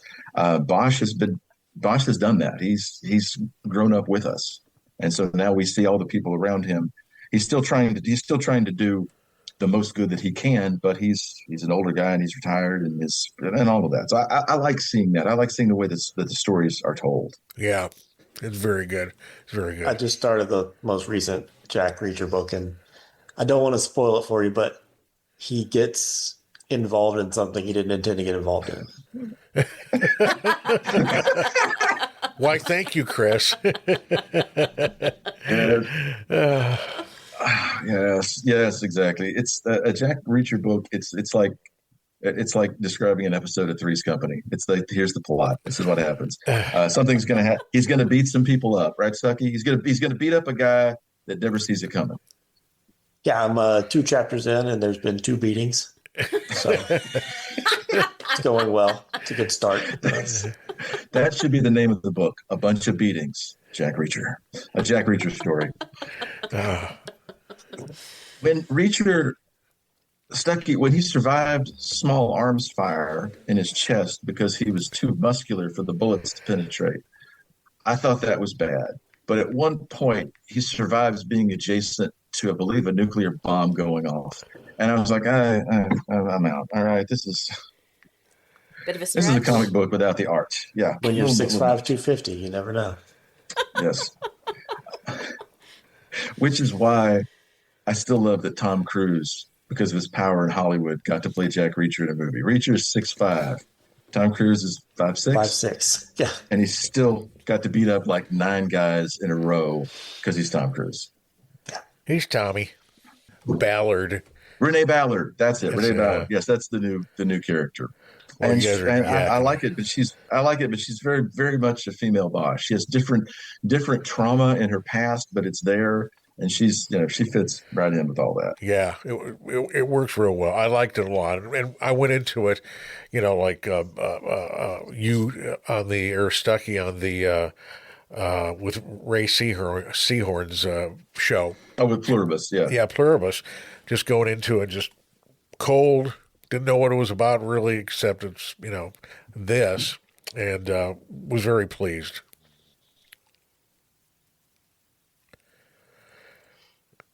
And it's time for the thoughtful pause. I was about to say, I got nothing on these guys. I'm not I into got any of nothing. it. I tried like one episode of Breaking Bad and I couldn't do it. The dramatic tension is too much for me. It's a lot. It's pretty heavy. It's too heavy. pretty heavy. I don't want to. I have a tendency to like dwell on things. If I'm in it, kind of like Stuckey was saying earlier, I get really locked in on things. And when I lock in on something for 45 minutes, it stays with me for hours later. And that content it was too much for me. I was like, I was like, I need to put something else into my brain. So I watch things like Running Point on Netflix, which is like, eating cotton candy or, drinking soda. It's not great for you, but it's pretty entertaining in the process. And, it's just funny. I miss those days of scanning on television because Yeah. we don't do that anymore. No. Where you'd stumble into the Real Housewives of whatever, and like half an hour later, you're like, "It's the greatest TV show I've ever watched," or an infomercial, or just a random channel. I miss those things sometimes because we don't. There's more content out there, but we don't experience it because who knows what to look for unless somebody tells you that, hey, this is a great show, or if they do an advertising blitz on it. Otherwise, I'm sure. Otherwise, it's the algorithm. Yeah, Yeah. exactly. What they I mean, show I you, see what they stuff- think you want. Right. And then you watch it, and then they go, well, he did like that. I'm going to give him more of it. So, Right.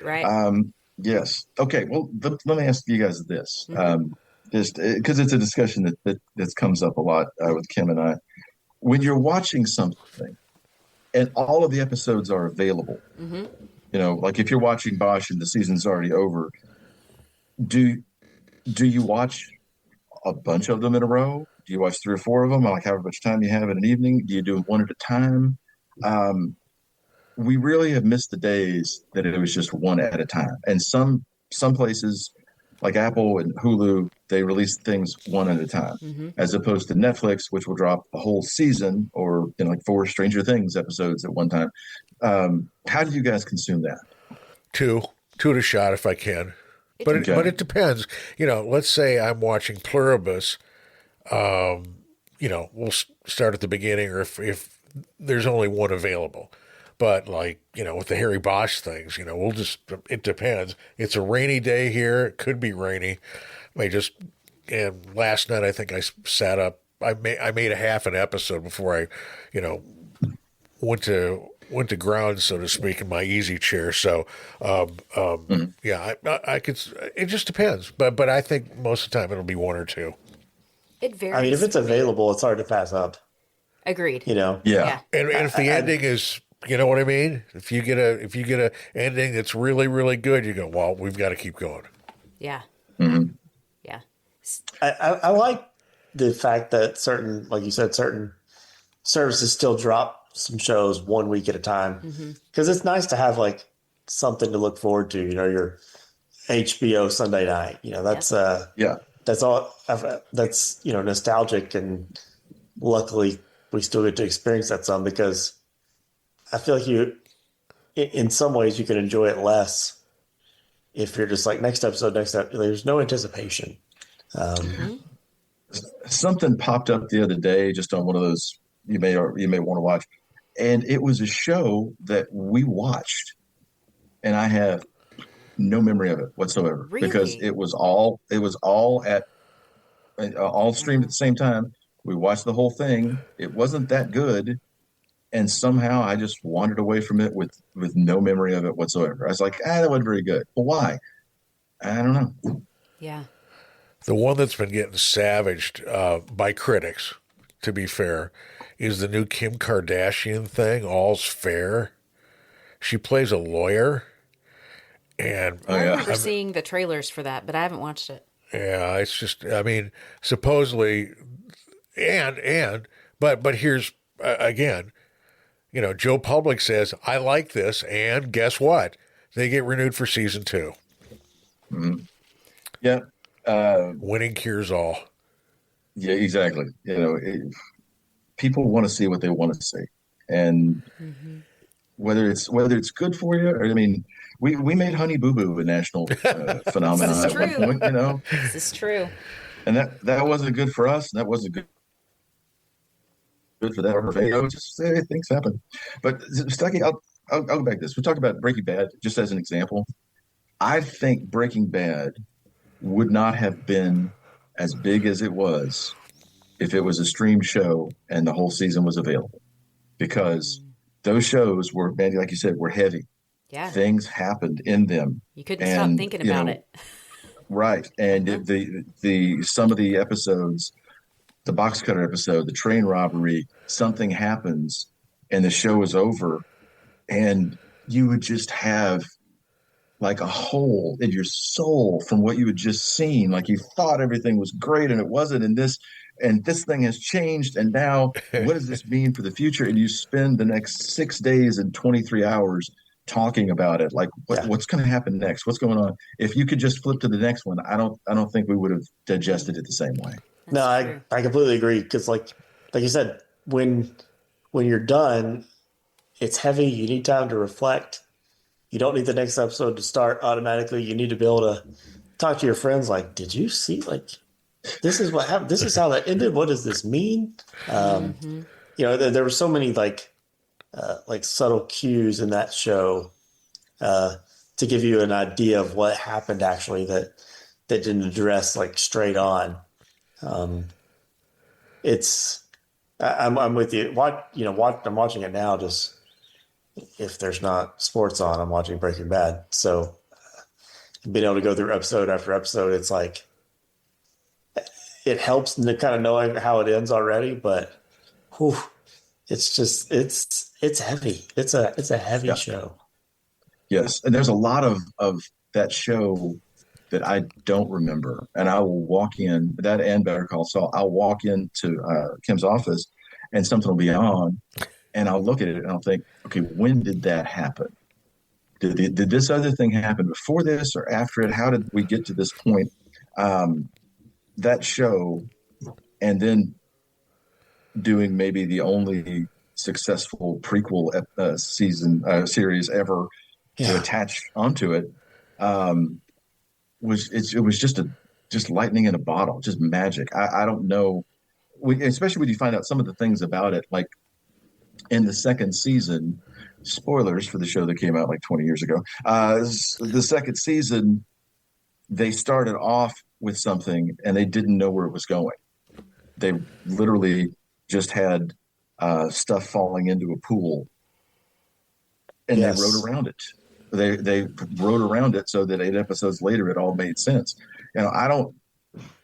It came together in a way that other shows didn't.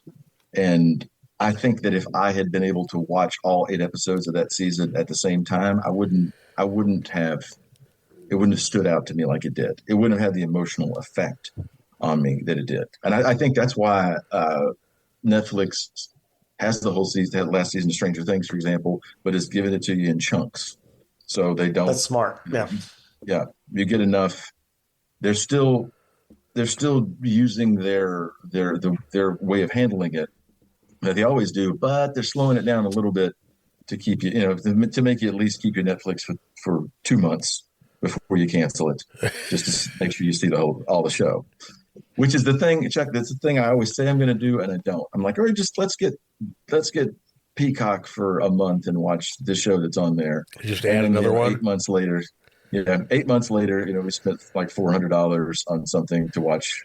It requires discipline to cancel after the show, right? Yes. It requires so much discipline, like reminders in the phone, calendar. You have to like actually put it on the calendar to do this. It's so easy to subscribe and so hard to not to cancel it. It is. So you two have seen The Diplomat. Have you seen The Diplomat? I haven't finished the second season yet, but I'm watching it. Okay. Or not second season, third, whatever the current season is. Is it third season? Yeah. Are we on season 3? I like them both, Kerry Russell, and I like Rufus Sewell. I do too. A lot. Yep. But I've never seen the show because we do not have Netflix. We have gotten. You haven't seen it? We've gotten X amount of streaming platforms. So, according to the rules of our household that are governing our household, one has to go. And of course, you know how rules are in households, which is next thing you know, it's like, well, do we need Peacock Jr. just in case? Do we need that? Well, I mean, well, remember, if we take it after the 30 days, we got to get rid of it, Rosanna. So, well, now it takes like 10 streaming services to watch all the NFL games, right? Throughout the season. Yes, I've thought. Yes, and by the way, gentlemen, why is it taking them that long to put that in effect? I thought that would be something they would have done 10 years ago. Yeah. Organizing it, contracts. Okay. I would imagine it's contract disputes with the different services and trying to figure out who's going to get paid and how. Okay. That's my guess. Well, if you watch the Amazon Prime football game that they aired on Black Friday, it was just a giant Amazon Black Friday commercial. Yeah. They just spent the whole time trying to make sure you go to Amazon and buy, a new air fryer. Or an espresso machine. And now back to the game. Yeah. Yes. Yeah. Yeah.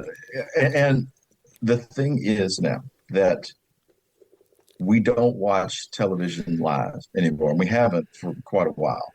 The only thing we watch live is sports. Because sports are the only thing, maybe award shows, but those are rare. The only thing that you have to watch unfold in real time in front of you. Yes. And so that is the place that they know, okay, you're watching the commercials, because you can't, we're at the point now where we watched something the other day and it had a commercial in it. And I mean, you would have thought that the actors on the TV show just stopped and took a crap in our living room or something. We're like, what's this? How dare you? Like, that's how commercials used to be. They were everywhere. Yeah. But now, just because I'm paying $20 a month for Hulu, I feel like I should never see another commercial. Well, that's how they get paid. And when you're watching a football game or basketball game, they know you're not going anywhere when that commercial comes on, because in 2 or 3 minutes, we're going right back to the game. And so the NFL has taken advantage of that to sell their product to everyone, to create new windows. The Black Friday game, the overseas games that start at 9 o'clock in the morning, those can go to somebody else. Netflix gets a playoff game. Anyone that can enter the conversation, the NFL wants them in there to raise the price of everything.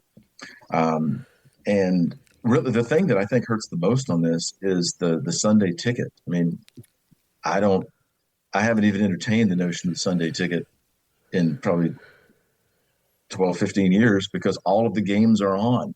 You're basically paying however much it is for the Sunday ticket just to get alternate games at noon and 3 o'clock on Sunday, because everything else is on a streaming service somewhere that you'd have to pay for. Wasn't the Sunday ticket the thing where it basically gave you the touchdowns, right?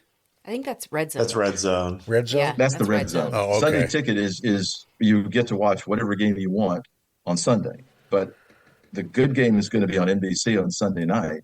and that doesn't give you ESPN's Monday Night Football, which sometimes is 2 games, and it's not the Thursday game because that's on Amazon, and it won't be the Black Friday game because that's on also on Amazon, and it probably is not going to be the NFL games from Europe because those start at 9 o'clock in the morning, and those are on MySpace or somewhere. I don't know. It works if you're a Browns fan. Yes, if you love a team that always plays at 1 o'clock or at noon on Sundays, and you really want to watch the Browns lose, the Browns destroy people with that defense and still lose, then it might be worth a couple $100 to you to watch it. So I'm curious, does anybody here have cable at this point?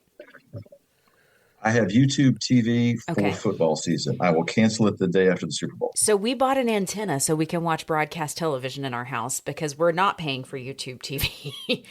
But we pay for like Amazon, Netflix, HBO. We don't have Paramount Plus. I guess that those are the big ones. Disney. We have Disney, Hulu, ESPN. We have that package. Anyway, so we basically pay for cable. When you add all of those up, it's essentially cable. But we've been watching broadcast TV in our house again for sports. And it's interesting because we see local commercials. And they are what you described. But also, like, occasionally get some local news. And it's, I don't know, it's a little bit nostalgic. And I'm okay with it. Because I feel connected a little bit more to my community, where before, even with cable, I felt pretty detached from it all. That is true. When you are just streaming stuff, what's going around you? I could definitely see that. I did when YouTube and Disney had the big knife fight over ESPN, Oh, yeah. and I couldn't get ESPN or ABC. I also got an antenna, and I watched the ABC. All the Monday Night Football games were on ABC, Yep. so I was able to watch those. But you're right. Then you see your local news anchors again and the stories. There is a bit of disconnect to just streaming stuff. Yeah. It's interesting because that's kind of, like historically what brought people together was radio and television events before we got so, all of us are individualized, with our programming due to our cell phones and streaming capabilities. But broadcast, whether it's radio or TV, it's kind of at one time, a unifying place where people could sort of gather together and experience things at the same time. It's like, you were talking about Sunday night TV, Stuckey, on HBO. I didn't do the Breaking Bad thing, but I was that way with Game of Thrones.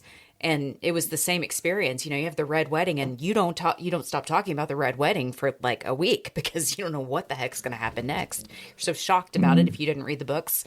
But yeah, it's interesting. Broadcast has been interesting to watch, and I just feel really terrible for our local TV stations and the poor anchors and reporters that are doing important work with, very little support. Yeah, I'm probably not a good test case for this because I don't watch local TV and I don't listen to the radio anymore. I worked But I radio for understand why you 20 don't. something years. Yeah, I get well, it. Also, I hate it here, but that's just relevant. But you're not wrong, though. think- Like, they've quit investing in the people. They've quit investing in it, is my point. So that the talent pool Yeah. has gotten smaller. And I feel for the people who are still willing to be in it. Not you, Yeah. Chuck. But, but especially our local TV stations. I see some of the young people coming up through there, and I just know how hard it is. And I know what little future is out there currently that I'm like, you're a brave soul. Let me just root you on from over here. Yeah. Yeah, that's true, and it's as a society, we're losing those moments. Right. We're losing the Red Wedding, we're losing the water cooler talk and the Thursday night must see TV. We're losing all of those things, and I don't know if there's any way to reverse course on that because we have the way in which we consume entertainment and everything really has changed completely in the last 20 years. And you never go backwards in technology. Right. And I think we are, it's another thing that you see the good aspects of things and that you don't realize what you're losing also. Right, yeah. Hey, is it great to be able to watch Any TV show that you want to watch anytime, absolutely. Yeah, put on. Let me watch Seinfeld for the millionth time, but I'm not watching local news. I'm not seeing a local ad that is paid for by the local car dealer that goes to the TV station that pays Mm-hmm. it's a circle because ad revenue goes down, so they cut salaries and they cut advertising, and then it keeps going down. And another reason why I'm glad that I went out in radio in 2011 when I did, and gave up. That's one of those things that, also like being a musician, I wondered at some point in my life, and being in TV, and most things I've done, come to think of it, what could I have done if I had tried harder and made the jump? If I'd gone to a bigger market, if I'd, moved to Dallas or moved to LA or moved to wherever. There's a lot of that in life as you get older. Stuckey, these are these moments that I'm always telling you about that you're not going to get until you get older. But there's a lot of that, but there's also a lot that can be accomplished in life by just being grateful for where you have been and what you have learned and the things you have been given and the things you have been given a chance to earn. And I never thought that I would be where I am now. I mean, not literally in Kentucky. I never thought I'd be there anyway.